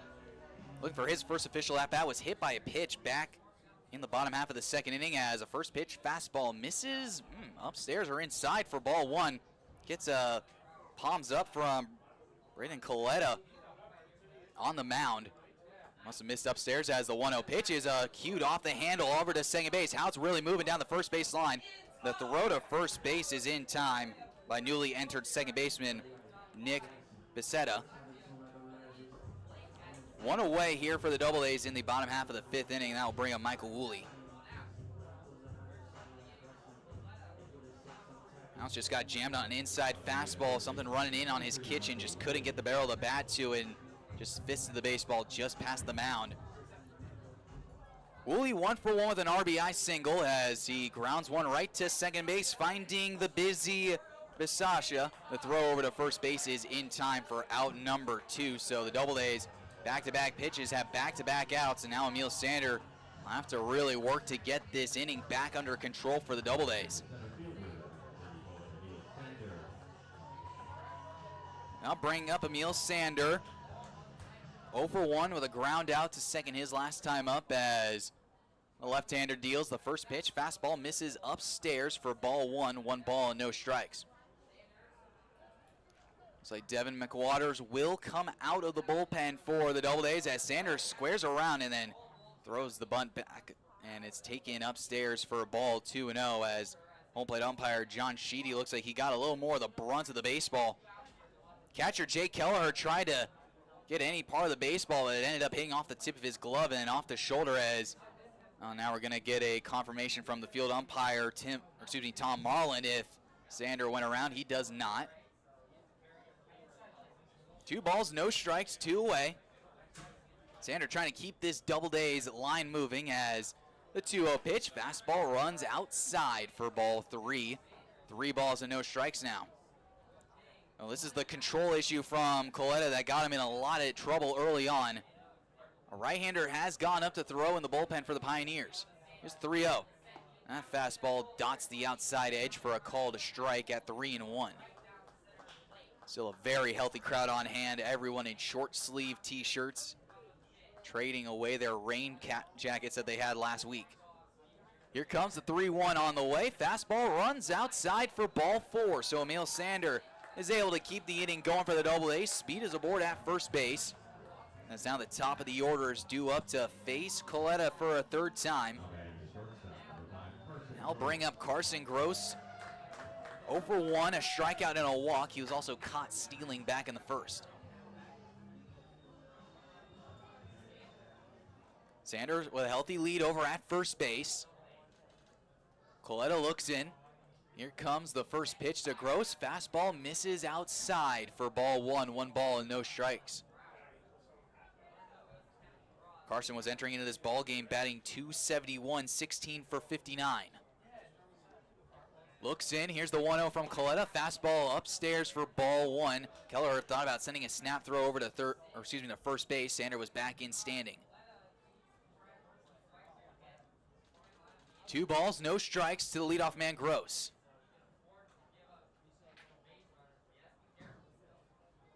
Looks in, Sander, short lead off first base. Here's the 2-0. Swinging a pop-up on the infield. Moving back is Bisaccia. He's there to make the catch, and that will retire the side. Doubledays have 3 balls, go right to the second baseman for the Pioneers as we now go to the top half of the 6th. Doubledays still trailing 3-1.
Picking things up here in the top half of the 6th inning, Jake Danieluk's night is done. He hands the ball off to his bullpen, Devin McWaters from Lake Stevens, Washington. Charleston Southern University takes the ball. So far this year, an 0-0 record of an ERA of 2.70. In 6 2/3 innings pitched, he's given up 5 hits, 2 runs. They were earned, walked 5, struck out 6 as first pitch, breaking ball misses off the inside corner, taken for ball 1, 1 ball and no strikes. Elmira has 3, 4, and 5 due up. John Schroederer will lead things off as a high pop-up into left center field, going over to the glove side is Christian Malillo. He's there to make the catch for out number 1. So the leadoff man retired, and that will bring up the newly entered second baseman, Nick Bisaccia.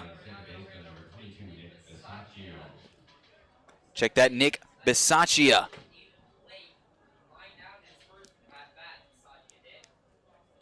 McWaters looks in from the windup on the first base side of the rubber, deals the 1-0 fastball down low for ball 1, 1 ball and no strikes. We'll see McWaters reaching into the low 90s, see him touch 90 a couple of times, will mostly live in the upper 8s. Here's the 1-0. Fastball at 1, painted at the knees for a call to strike 1 to even up the count. Bisaccia entered into the ball game and immediately saw action. 3 baseballs found him defensively as a good breaking ball catches the knees on the outside corner for 1-2 the count. Replaces Aiden Blake, who had a base hit and a run scored. Here's the 1-2. That slider misses outside for ball 2 to even up the count at 2-2. Doubleday's down by 2. It's 3-1 our score as we play in the bottom, or rather the top of the 6th inning. Here's the 2-2. Fastball misses down low for ball 3, and McWaters has now pushed the count full 3-2. Ray Hernandez, a dangerous hitter, due up next. Don't want to see him with a man on. McWaters looks in, gets his sign. Here's the 3-2 pitch on the way. Swinging a line drive foul down the first base side off into the crowd. So we'll try it at full once again at 3-2. Over the next week, the Doubledays will have plenty of games, including one in Elmira tomorrow, and then back at home for the weekend. 3-2 pitch on the way. A healthy breaking ball gets a swinging strike 3. McWaters, with a good, healthy breaking ball, was able to win the full count battle, gets his first strikeout of the evening.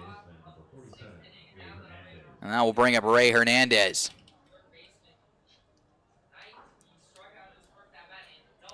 Hernandez, a strikeout victim, and then a run-scoring double back in the 4th inning.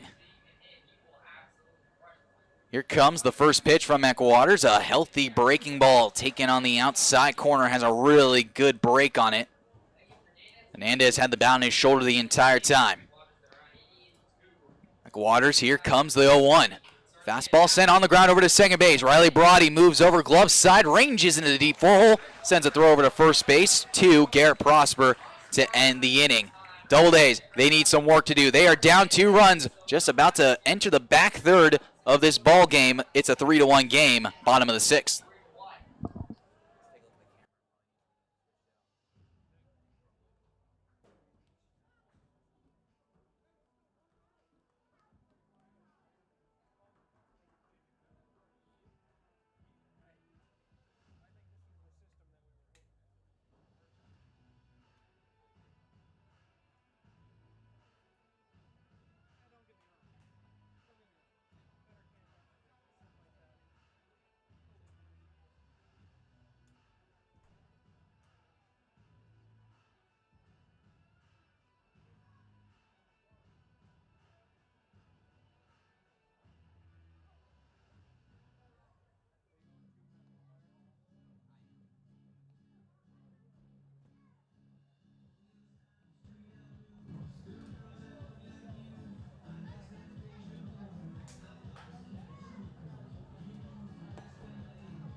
Picking things up here in the bottom half of the 6th inning, the Doubledays will have 2, 3, and 4. Riley Brody, Hazel Martinez, and Bobby Stang due up in order. They need to figure out a way to get to Braden Coletta. He has been dominant on the mound after a rocky first inning as a first pitch fastball misses down and away for ball 1, 1-0. Still with a good velocity sitting in the upper 8s.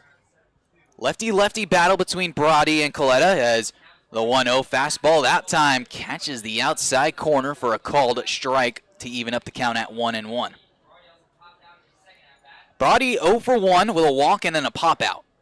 Here's the 1-1 pitch on the way, swinging another pop-up. This one in foul territory, off with the mask is Kelleher again.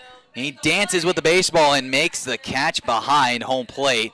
That's the second time Brody has popped out to the catcher in this one, as that will bring up Hazel Martinez. Now batting the designated hitter number 29, Hazel Martinez. Hazel 0 for 1 with a strikeout and a walk. He's just a lone home run away from the 3 true outcomes of baseball. As the left-hander delivers a first pitch breaking ball taken for a called strike on the outside corner. No balls and 1 strike to Hazel Martinez. Entering into this game batting .319 as another high breaking ball misses upstairs for ball 1. 1 ball and 1 strike evens up the count. Martinez waiting. Here's the 1-1. Fastball runs upstairs for ball 2, 2-1. Well, for Hazel, against left-handed pitching so far this year, he's held his own, 3 for 12. That's good for a .250 average. Couple of RBIs, no walks, only struck out twice. As the 2-1 pitch on the way, taken for a call to strike at the knees, and the count evens up at 2-2. We can add a strikeout and a walk to that category, as this was entered in before the game started tonight. Here comes the 2-2 pitch on the way. Another breaking ball sent foul down the first base side off the retaining wall down the line. And we'll try it again at 2-2. Bobby Stang, the batter, due up next as Martinez calls time, gets an extra second to wave his arm around. Coletta ready from the wind. The kick and deals a little fastball down low for ball 3, and the count runs full 3-2. And for Hazel, if he can get aboard with a walk, it is a golden spot for the Doubledays to try and get Brandon Coletta out of this ball game as 3-2. Breaking ball upstairs behind the bat for ball 4. So Coletta still struggling with control of the breaking ball as Hazel Martinez, his second walk of the ball game. That will bring up Bobby Stang, who's 1 for 2 with a double and a strikeout. As that right-hander still is throwing in the bullpen for Elmira. I have to wonder how much longer Coletta has the leash for. Martinez not lost speed, short lead at first as first pitch fastball spiked in the dirt for ball 1 to Bobby Stang. Jake Keller behind the plate doing the catching tonight for Elmira. Spencer Robin, Matt Granado, Kevin Ness in the outfield. Left-hander looks in, gets his sign, he comes set. Martinez set off the bag at first base. Muzio holding the runner on, a fastball misses up and away for ball 2, 2-0. Ray Hernandez, Chris Bear, Nick Bisacha, and Joe Muzio. Your infield for Elmira tonight. Martinez, healthy lead now at first base, inching off as the 2-0 pitch on the way. Swinging a line drive, roasted fair down the third baseline. That's going to kick off the wall. Martinez making a turn at third base. He's in there standing. Heading into second base is Bobby Stang for double number 16. That continues to lead the ball club. But the Doubledays, more importantly, have the tying runs on. It's second and third with 1 away here in the bottom of the 6th inning. And Christian Malil, the batter, as time is called, as Andrew Drum is going to make his way out to the mound. And the Doubledays, after 5 1/3 innings, finally chase Brandon Coletta out of the ball game. Don't go anywhere. The Doubledays have the tying run aboard here in the bottom half of the 6th inning with a new pitcher coming up.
Well, the Doubledays finally chase Braden Coletta. 5 1/3 innings pitch, giving up 4 hits. He's responsible for the 2 runners aboard. Exited the ball game with 1 run earned at the point. Struck out a total of 6 Doubledays hitters, but walked 5 in the process as he hands the ball off to right-hander Gardner Meeks. 2-1 record so far this year, a 1.08 ERA in 16 2/3 innings pitched. Does have a save, giving up 10 hits, 5 runs, 2 of those were earned as a first pitch slider catches the inside corner. Disapproval by Christian Malillo, the switch hitter, batting left against the right-hander. Meeks walked 7, has also struck out 17, so an artist on the mound. Doubledays need to find a way to break onto the scoreboard again as a pop-up into left field, shallow left for Spencer Aubin. The Doubledays won't dare to try and send a runner in. The throw goes into the cutoff man. Christian Malillo, a weak fly out to left field, and it all comes down to A.J. Wenrich if he can tie this ball game up. 2 outs, 2 aboard. Wenrich, the batter, due up. Has a double and a run scored in this one. 1 for 2 with a strikeout as well. Looking for AJ to repeat what he did last at bat. Not his last at bat, 2 at bats ago, I should say, with the double. Martinez on at third base, on at second as Wenrich slashes a first pitch breaking ball foul down the left field line, hooking in towards the Doubledays bullpen, so we will try it at no balls and a strike. Big opportunity. Martinez, not the biggest wheels on the planet. That's why he didn't take off on the shallow fly ball. Bobby Stang, decent speed aboard at second base. Wenrich, a lot of power in his bat. Here's the 0-1 pitch on the way, swinging a high fly ball down the left field line, hooking away from Aubin as another baseball finds the crowd down the third baseline. And so now we'll try it at 0-2. Big spot here. Tying run behind Gardner Meeks at second. 3-1 our score here in the bottom half of the 6th inning. Wenrich, the batter. Meeks, the right-hander, working from the first base side. He comes set. Gets his sign from Keller. Here comes the 0-2 on the way. Fastball runs outside for ball 1. 1 ball and 2 strikes now. Anyway, the Doubledays can find a way to get at least one of those runs back. Don't need to tie this game up, but feel like you can't waste a good opportunity thanks to the Bobby Stang double. Meeks, the right-hander, ready. Wenrich, the right-hander, ready. The 1-2 pitch on the way, swinging a pop-up foul down the first base side, spoiling a good pitcher's pitch on the outside corner. Matt Granado, the center fielder, playing in a little shallow, but the outfield for Elmira is spread out wide. If Wenrich can find any sort of real estate, that second run should score as long as it's not in front of one of the outfielders. Taking time before the pitch as A.J. Wenrich asked for time from the home plate umpire, John Sheedy. Meeks was really taking his time looking in for the sign from Keller. Couple of shakes of the head and then a nod. Runners take their leads. Second and third, 2 outs, bottom 6, 3-1 game.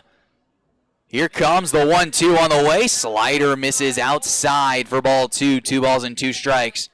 Wenrich having a pretty good eye of pitch that had no business being in the strike zone. Keller had a good reach just to keep that baseball in front and keep Martinez and Stang aboard at second and third. 2 balls, 2 strikes, 2 away. The pitch on the way. Swing and a miss. A wipeout slider by Gardner Meeks ends the Doubledays inning. And now we have some words exchange from Wenrich and Meeks on the mound. Running in is Joe Muzio trying to break up the 2. Wenrich not happy with whatever was said to him. And it looks like we're going to have some late fireworks as home plate umpire John Sheedy having a conversation with Jay Keller as well. So Wenrich still chirping down from the third base side, making his way out to the outfield. But both sides have been separated for the time being, as Ben Julian out to talk as well with the home plate umpire. But we will turn things back over to the 7th inning. Our score, the Doubledays trailing 3-1.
Picking things up here in the top half of the 7th inning, the Doubledays had runners on second and third with 2 outs going into the bottom of the 6th inning, but could not capitalize.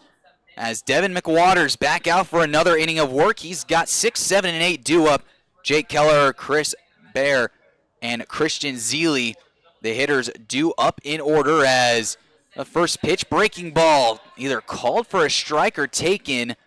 Looks like it was called for a strike. So no balls and a strike to count to Jay Keller, the catcher who's 1 for 2 in this one with a run scored.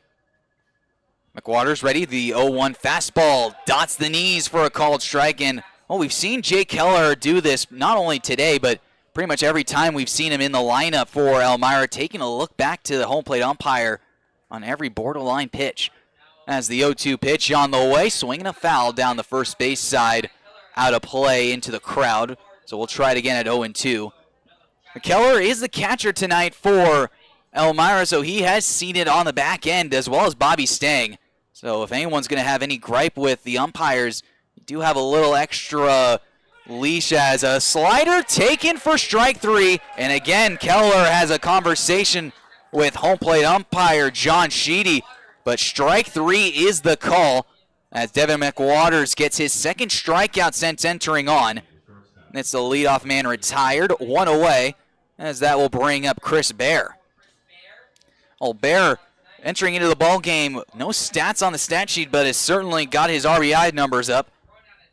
2 for 2 with 2 RBIs as time is called on a foul ball that hit off the handle of the bat as Bear was not intending on swinging at the pitch, but it ends up working out in the Doubledays' favor with a foul tip, 0-1. Bear was caught between first and second trying to advance an extra base as a good fastball dotted at the knees for a called strike 2. McWaters looking for back-to-back Ks. Here comes the 0-2 pitch on the way. Swing and a foul tip off the very end of the bat. Bobby Stang couldn't hold on to the baseball as we'll try this again at 0-2. McWaters having a really good confidence on the mound. Looks in and gets his sign. Glove just under the nose. Here comes the 0-2 pitch on the way. Breaking ball misses outside for ball 1. 1 ball and 2 strikes. A good setup pitch if you're trying to get another wave and a miss. 1 away after the leadoff man struck out. Stang sets up outside. Here's the 1-2 pitch. Fastball just misses the outside edge. Trying to nibble the outside corner. The call is not made, though, and that will roll to 2-2 now. McWaters looks in. Stang sets up low and away. Here's the 2-2 pitch as this one's foul right off the facade as the baseball makes its way back onto the playing surface, so we'll try it again at 2-2. Doubledays looking to break the loss after last night, trying to get back in the win column. Here's the 2-2 pitch on the way. Fastball taken upstairs for ball 3. 3-2 as Chris Bear has made his way all the way down to first base before making his way back to the dugout to retrieve his lumber.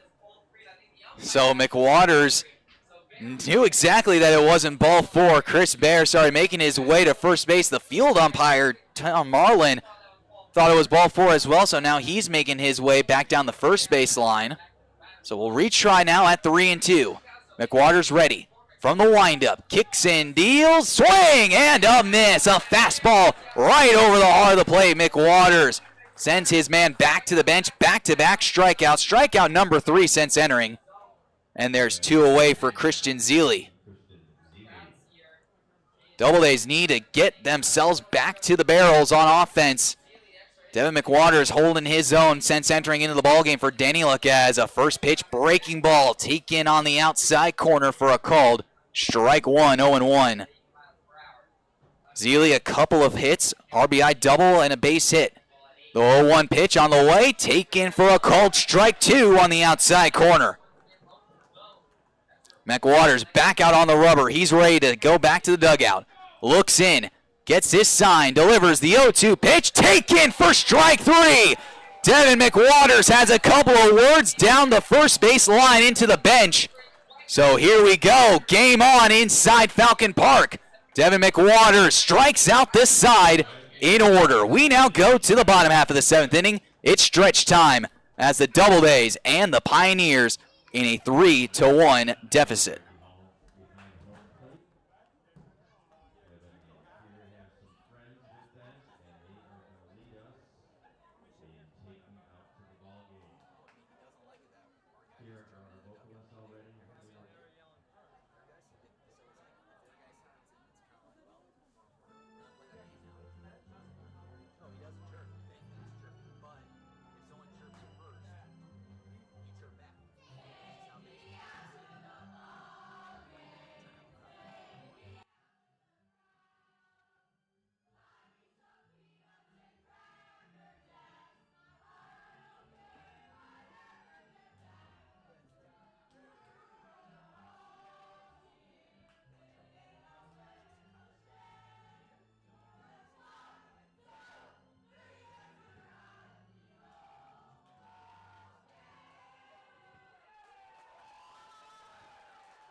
Picking things up here in the bottom half of the 7th inning, Take Me Out to the Ball Game was sung as the Doubledays. They've got some work to do in the bottom half of the inning as Garrett Prosper, Jake Houts, and Michael Woolley, 7, 8, and 9, due up against Gardner Minks,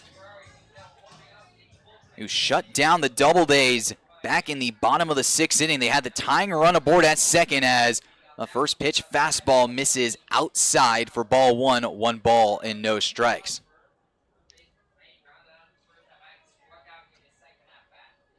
Left-hander ready, the right-hander in Meeks. Delivers a pitch, fastball down the left field line, slicing into the Doubledays bullpen foul. As it looks like Luke Lee has started toss for the Doubledays in the bullpen. Meeks looks in, Prosper. Waving his bat high above the helmet. Waiting quite patiently as time is called now by Prosper. We haven't seen a pitcher quite like Meeks just mess around with guys' timing. He'll hold the baseball forever and then come back and quick pitch you the next pitch as the 1-1 breaking ball misses outside for ball 2, 2-1. Well, there's a part of the lineup that needs to get rolling. Why not the bottom part?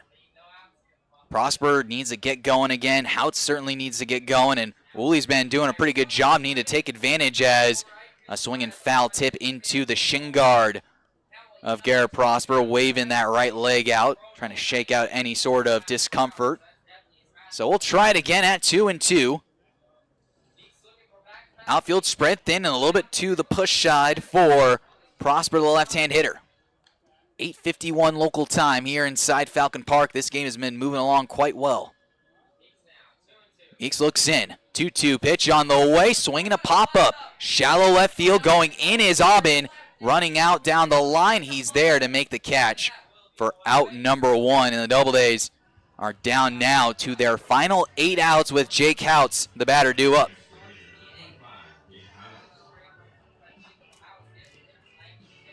Houts hit by a pitch and then a ground out to second base his first time up, trying to break an 0 for 21.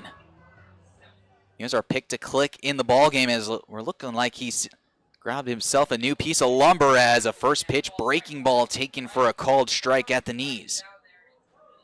Looks like it's his Marucci bat. We've seen it a couple of times in batting practice, but never out in a game. Little pause. Here comes the 0-1. Fastball snapped in the other batter's box, and the count will even up at 1-1. The sun has completely set behind the dugout of the third base side, leaving us with some nice bright blue starting to fade into navy in the distance as a swing and a foul tip into the glove for a swinging strike 2. Meeks, the right-hander, looking in. Houts chokes up, moves up on the box. Here comes the 1-2 pitch on the way. Slider down low for ball 2, 2-2. Meeks has a really nice sweeping slider. It doesn't sharply break down and away like most sliders. This one has a little more depth to it. As here comes the 2-2 pitch on the way, swinging a pop-up first base side. Muzio giving it a look as the baseball ends up hitting the patio deck down the first base line. Houts battling up, trying to get the double A's back with a runner in scoring position. They haven't had one since the last inning. They had the tying run at second and third. Here comes the 2-2 pitch on the way. Fastball pulled well into the other's batter's boxes. And pretty much have Jake Houts watch that baseball all the way through. Probably will be one of the easier takes of his career. Now the count runs full at 3-2. Meeks looks in, gets his sign, comes set. Here's the full count pitch on the way. Slider breaks off the outside corner for ball 4. So another free pass for the Double A's as Michael Woolley will have a chance to hit with a runner on at first base. Double A's hot corner, 1 for 2 in this one with an RBI single back in the second inning. Their lone run came after an A.J. Wenrich double and then a Michael Woolley base hit up the middle. Middle's pinched here with a double play in order as a first pitch fastball misses low and outside for ball 1, 1 ball and no strikes. Still a very good crowd on hand here for this Wednesday afternoon to evening. Looks in, here's the 1-0 pitch on the way. Fastball down low for ball 2. 2-0 the count now. As Woolley has a good opportunity here to get something he can drive and handle. Haven't seen him really put a charge into a baseball yet this year. Houts with good speed aboard at first base. Anything in the gap, he should score. Fastball taken on the inside half for a called strike 1. Count rolls to 2-1. Woolley out of Villanova.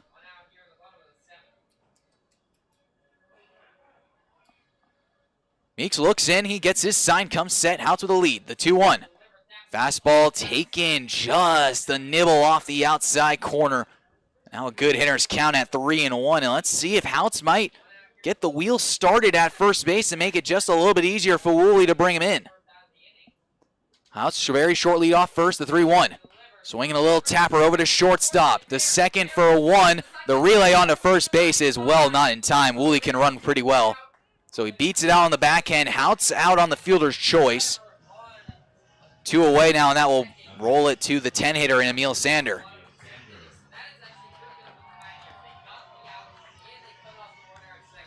Well, you have a runner still at first base. Tying run, still the man at the plate. Double A's do have the top of the lineup coming up for the 8th and 9th inning. So if you're able to extend this inning, you might give yourself an opportunity to maybe get one of those runs back here before you get into crunch time. First pitch, slider, catches the outside corner for a called strike on Emil 0-1.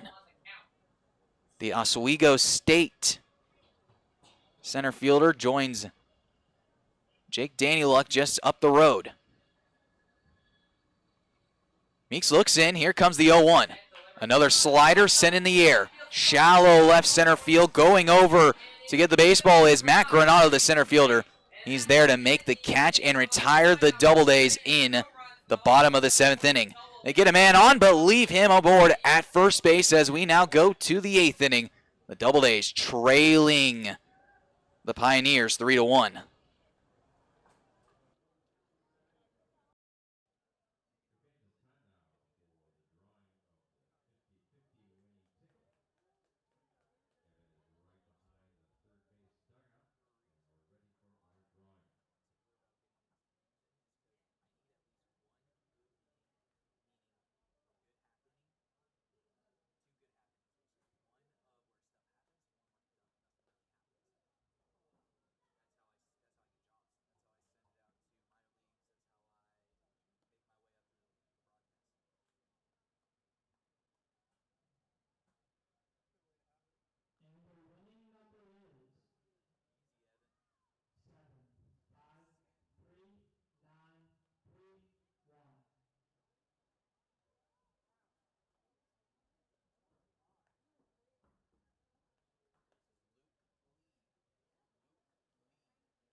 Picking things up here in the top half of the 8th inning, the Doubledays trailing Elmira 3-1 as we begin play. Luke Lee takes the ball on the mound for the Doubledays. The newly added roster man committed to Pitt Johnstown, so he will join first baseman Garrett Prosper at a new destination in the fall. So it's good to see Lee getting his first opportunity against college Batson. We had a couple of guys make their collegiate quote-quote debut. Last night, Alex Bucalo, he made his collegiate debut against the Red Wings, and then Austin Miller as well. As first pitch, fastball misses down low for ball one, 1 ball and no strikes. Spencer Aubin, Kevin Ness, and Matt Granado due up as a swinging strike 1 evens up the count at 1-1.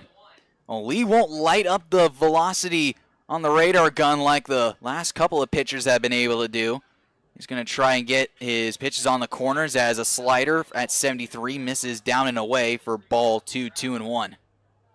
Now you're just going to look to see him go east to west, find some weak contact. Little pause. Here comes the 2-1 pitch on the way. Swing a ground ball up the middle. Gross ranges over, has the grab, sends a low throw, but dug out at first base by Garrett Prosper.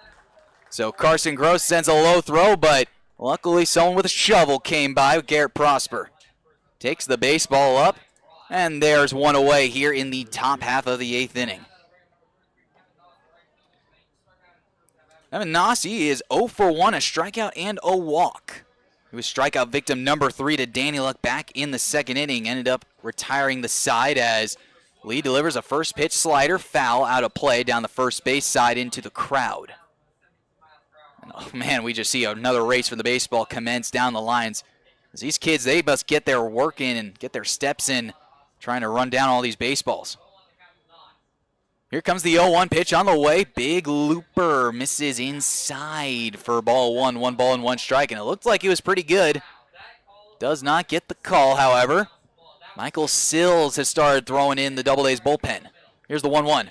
Fastball taken down low for ball 2, 2-1. I'm sure that third base dugout is certainly a little bit frustrated, especially over the last couple of innings. 2 balls, 1 strike. 1 away. Here's the pitch on the way to Lee. Singing a foul back to the screen. So now we'll try it at 2-2 to even up the count.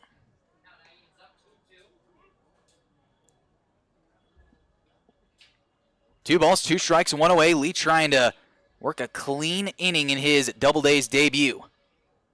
Here's the pitch on the way. Misses outside in the dirt for ball 3. Now the count rolls full to 3-2. So Michael Sills has sat down in the bullpen as of right now. Might be going in as a possible 9th inning option depending on what the score is as the full count pitch. Check swing. Does he go around? Yes, he does, says field umpire Tom Marlin. First strikeout as a member of the Auburn Doubledays. Congratulations, Luke Lee. And there's 2 away to bring up the top of the order in Matt Granado.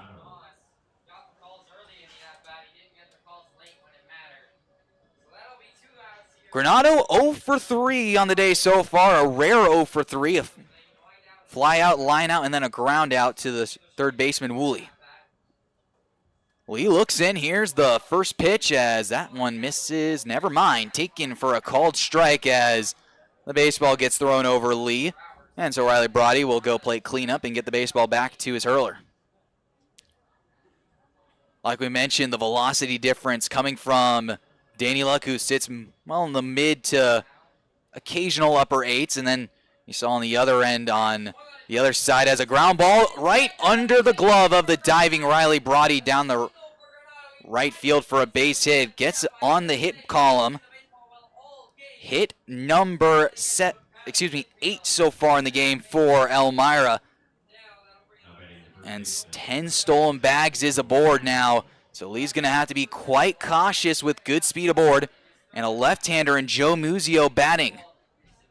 The Doubledays right-handers have definitely been bitten by the stolen base bug as a first pitch changeup swung on and missed for a swinging strike. 0-1 the count to Muzio. He's been kept quiet as well. A couple of pop-outs and a ground out.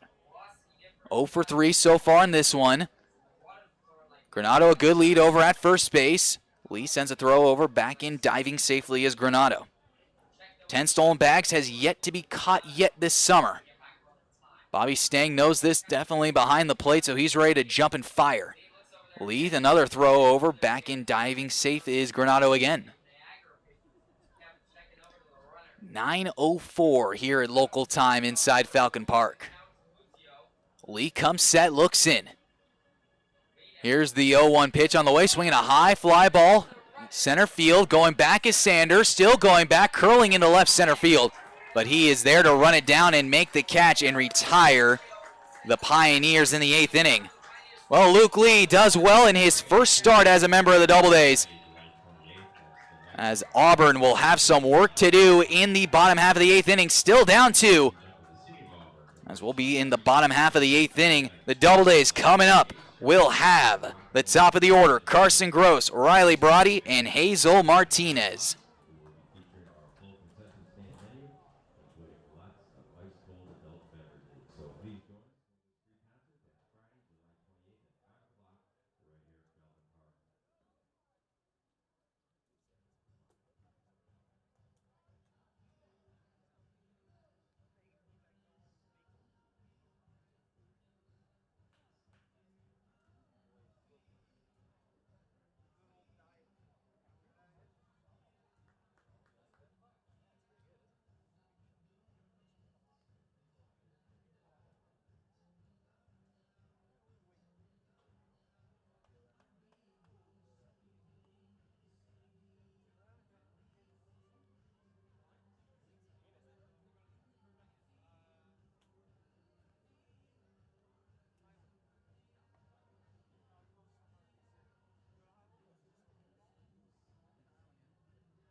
Picking things up here in the bottom half of the 8th inning, the Doubledays down 2. They got to find answers for Gardner Meeks, who's just been dealing since entering in the middle of the 6th inning. It'll be the top of the order due up: Carson Gross, Riley Brody, and Hazel Martinez. Well, if you're going to have a part of your lineup that can get you back into a ball game, it's the top part. As Meeks, the right-hander, deals from a more submarine angle as a first pitch misses down low for ball 1. So Meeks, we saw him in the last couple of innings throw from a more sidearm, but that was the lowest he's gone. As now he delivers a fastball upstairs for ball 2, 2-0. And, well, if you're hitters for the Doubledays, you have to maybe even take a look at that as a possibility of Meeks tipping his pitches maybe. If he goes a little bit lower, he might go with something off speed or breaking stuff. Sosa his motion a little bit higher, he might be bringing in the firm fastball. Here comes the 2-0 pitch on the way. Taken, just on the outside corner for a called strike at 2-1. Both sides have certainly had their gripe with home plate umpire John Sheedy.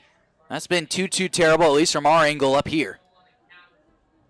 Meeks looks in. Here comes the 2-1 pitch as a backdoor breaking ball catches the outside corner for a called strike 2.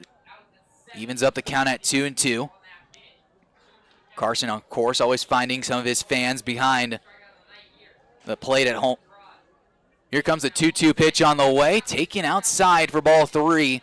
Count rolls full at 3-2. And this is probably the 3rd time today that Carson Gross has seen a full count.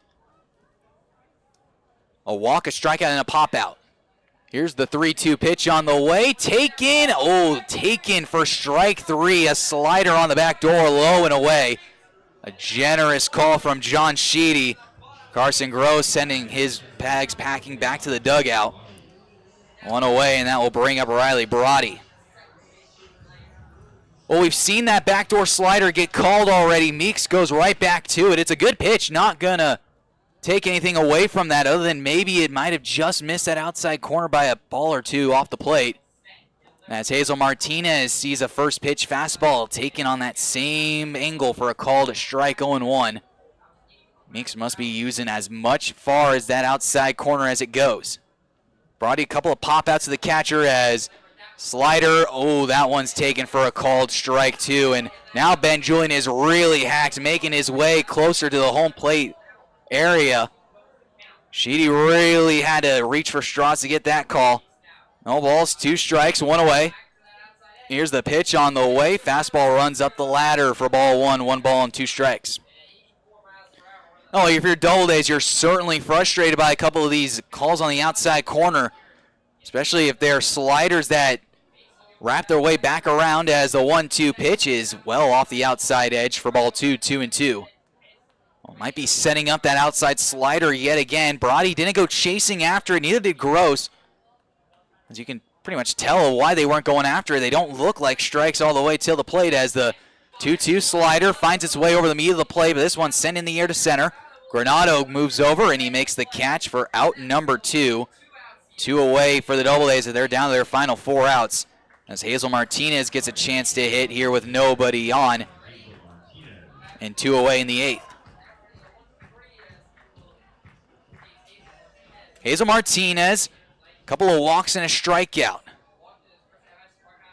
Again, the start as a DH tonight, back-to-back nights as a designated hitter.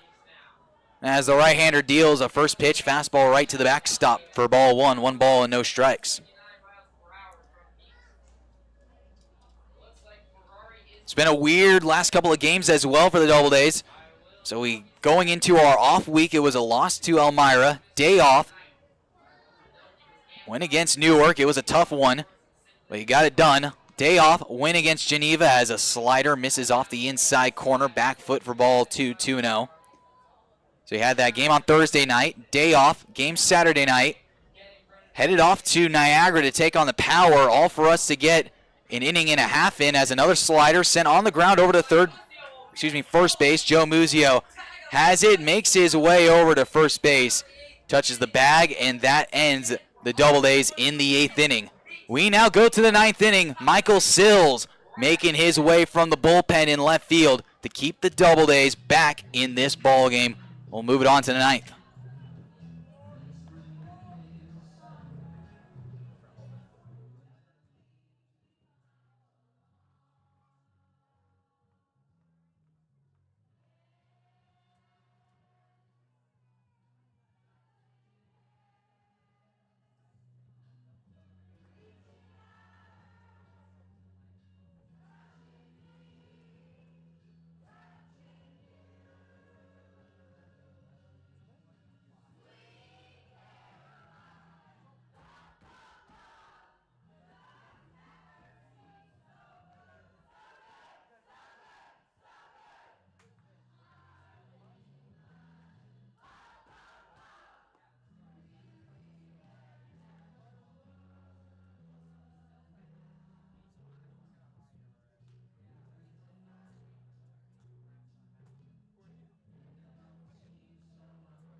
Michael Sills back out for another inning of work against these Elmira Pioneers, and he's certainly got a fire in his belly ready to go.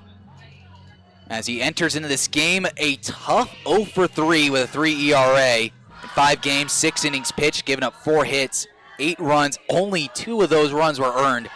Walk 2, struck out 7, gave up 1 home run and 1 double.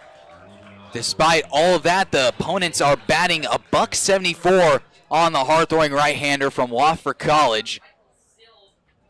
As Sills will take on 3, 4, and 5 due up for Elmira as a first pitch. Fastball misses somewhere inside off the plate for ball 1. Well, Sills is certainly going to bring in the high 8s numbers, maybe even touching the low 9s. John Schroeder lead things off as the first pitch is sent on the ground, foul down the first base side, rattles off the screen down the line, and that count will even up at 1-1. Michael certainly was not happy after the loss that was surrendered to him back in Elmira. Had Ray Hernandez on the ropes 0-2 and then left a hanging changeup over the heart of the plate. And he Ray Hernandez himself deposited over the right center field wall. And that was a final score of 7-6, and the Doubledays lost another tough one in Elmira. 1-1 count, trying to keep this at a 2-run deficit going into the 9th. As a fastball, don't really know what that was, maybe even a changeup off the tip of the glove of Stang. So now time is called, as looks like both of them got crossed up, and Bobby Stang called time, was originally going to go out to the mound and have a conversation with Sills. Instead, Sills shook him off and got right back onto the rubber, so miscommunication leads to ball 2, 2-1 the count. Schroeder 0 for 3 so far in this one, a pop out, a strikeout, and a pop out. Doubledays need to get themselves back in that dugout to get themselves back on the sticks. It's been a very quiet offensive showing. As here's the 2-1 pitch on the way. Fastball taken down low for ball 3. And there's a lot of frustrated bodies down the third base side, with Sills throwing a very similar pitch to what was called strikes on Carson Gross and Riley Barati. Does not get the call as a 3-1 fastball misses down low for ball 4. So a leadoff walk for John Schroeder puts the man on at first base to lead off the top half of the 9th inning. I'll bring up Nick Bisaccia, the second baseman. First walk surrendered by Sills in the last couple of outings. Didn't have a walk surrendered back in Elmira. Lauren Schroeder takes their lead. Here's the first pitch. Fastball in the dirt for ball 1, 1 ball, and no strikes. Mentioned earlier, kind of in a pivotal point of the year. The Doubledays are 10-11, 4.5 back, and it's looking like it's slowly starting to sit out of reach the deeper you get into the month of July. The 1-0.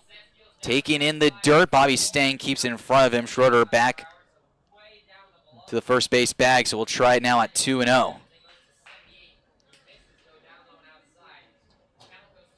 Need to get a very competitive pitch here. Bisaccia, the hitter. Schroeder takes off. Taken for a strike. The throw to second base. Tag applied, and it's in time to get him. Bobby Stang throws a dart to second base to catch John Schroeder, trying to swipe second. Second time Schroeder has been caught this year. He was trying to go for stolen base number 7. He's cut down in the base pass. So there's one away now. So there's your leadoff walk wiped off from Bobby Stang.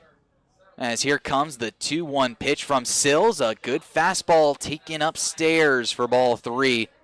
3-1 the count. And both these sides have been kind of going back and forth at each other this whole game. Here's the 3-1 count from Sills. Fastball misses upstairs for ball 4, so Bisaccia back-to-back walks. Puts a runner back on at first base with one away, and that will bring up the dangerous Ray Hernandez. And now time is called as Ben Julian will make a trip out to the mound to talk with his right-handed pitcher.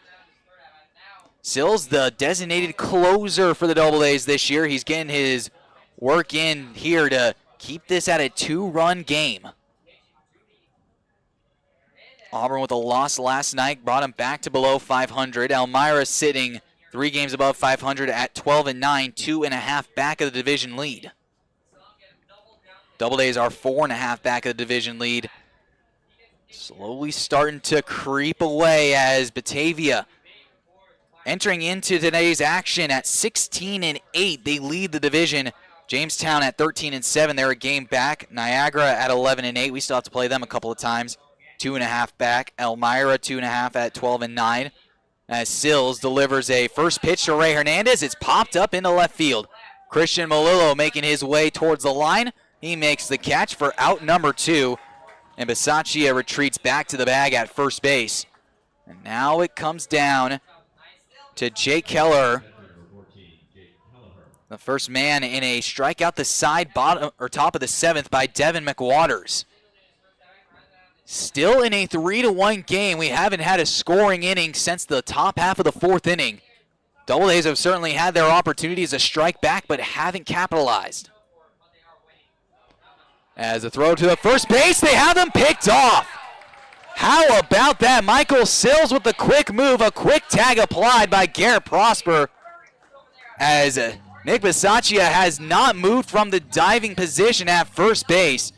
So how about that? We put our heads down. Michael Sills picks us off. We now go to the bottom of the 9th inning. The Double A's need 2. It's 3-1, our score.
Here we go, the bottom half of the 9th inning as Dave Sims calls nitty-gritty time. The Double A's down to their final out, down 2, and they have the right men to do it. Bobby Stang, Christian Malillo, and A.J. Winrich.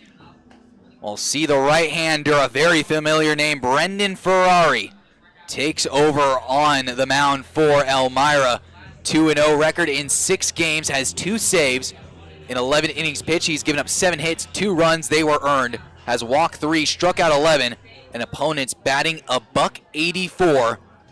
But the bottom of the 9th inning, the stage has been set. Bobby Stang, 2 for 3 with a couple of doubles and a strikeout, will lead us off as Auburn is looking to snap a little losing skid. Kind of have to count the last couple of days as a loss with 2 games in Niagara being canceled as a fastball taken at the knees for a called first strike, 0-1 at 89 miles an hour. So you know the man on the mound is going to bring the heat. Here comes the 0-1. Slider taken on the outside corner for a called strike 2, and Bobby Stang quickly down to his final strike. No balls, 2 strikes. Stang the batter. Ferrari on the mound from the right side. Here's the 0-2 pitch on the way. Slider wipes out for ball 1. 1 ball and 2 strikes. Braden Collada, Gardner Meeks, and Bren Ferrari. All three pitchers used by Elmira tonight. Here's the 1-2 pitch on the way, swinging an excuse me tap foul down the third base side off the railing of the dugout.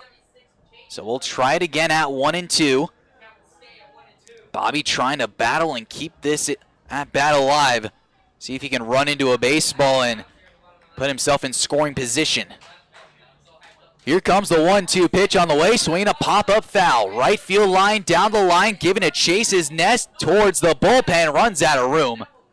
And it hops into the Elmira bullpen, so Bobby staying alive, fouling one off after another. 9:24 local time here inside Falcon Park. Doubledays hit the road tomorrow to face these very same Pioneers down at Dunn Field. Auburn looking to come back in this one and take it right back to Elmira. 1 ball, 2 strikes. Here's the pitch on the way from Ferrari, swinging a high fly ball, tattooed into center field. Granado going backpedaling now to the deepest part of the ballpark. Makes the catch for out number 1. And I'm telling you what, if we're playing in Elmira at Dunn Field, that ball's banging halfway up or almost all the way up the freaking high wall out in deep center field. As Stang just got under a fastball and just a little under it. It's just a long fly out for out number 1. As that will bring up Christian Melillo, who's 0 for 3 tonight. Ferrari looks in. Here's the first pitch. Fastball taken at the knees for a called first strike, 0-1. Melillo kicking the bat out of the way, does not like the call, works his way back in.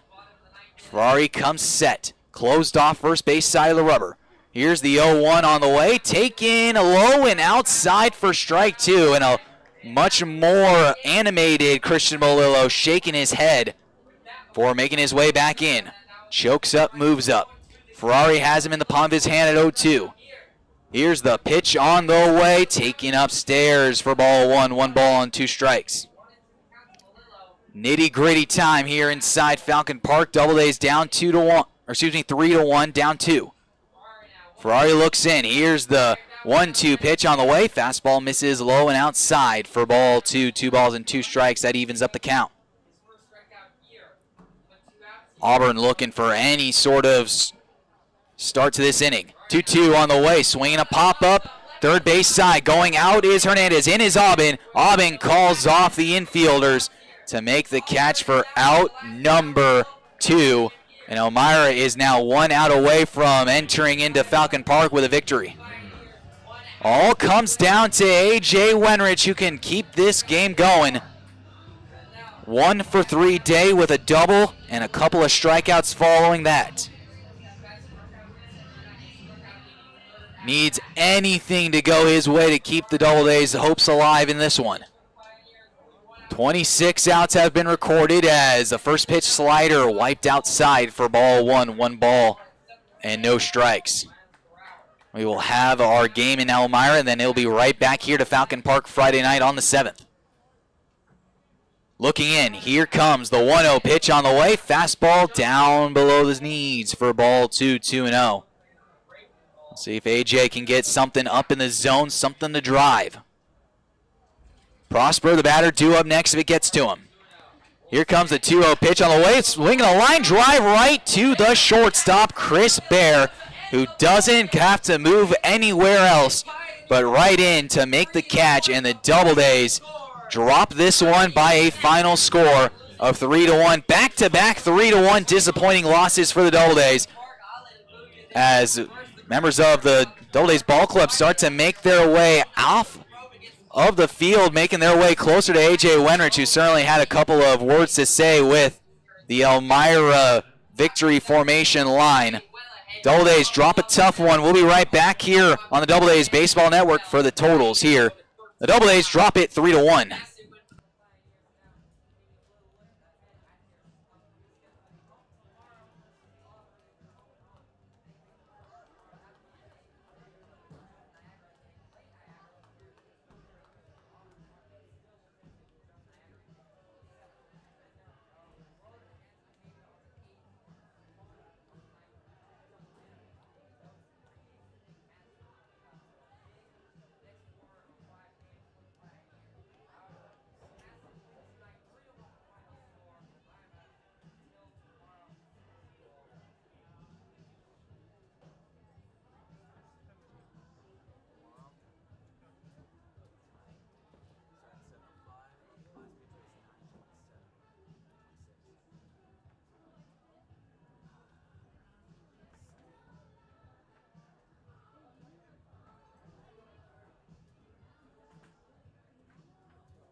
Well, a disappointing one here inside Falcon Park. The Doubledays drop a tough one to the Pioneers.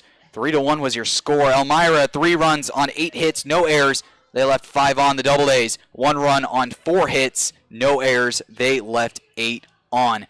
And that's where it gets down to business for the Doubledays. They were able to have their opportunities, runners in scoring position, even with less than 2 outs, and they just couldn't get the job done, couldn't find those guys to come up in the big spot. And that was ultimately how the game ended. The Doubledays tried their hardest to get any sort of action going forward, and instead it was just a struggle to get guys over and get them in, so the execution was certainly not there. Jake Danyluk, he pitched well, just not as quality and sharp as we're used to seeing. He only goes 5 innings, gives up 7 hits, 3 runs, all of those are earned, 1 walk and 4 strikeouts. And then on the other side, Braden Coletta, he gets the win. 5 1/3 innings pitched, gave up 4 hits, 1 run, it was earned.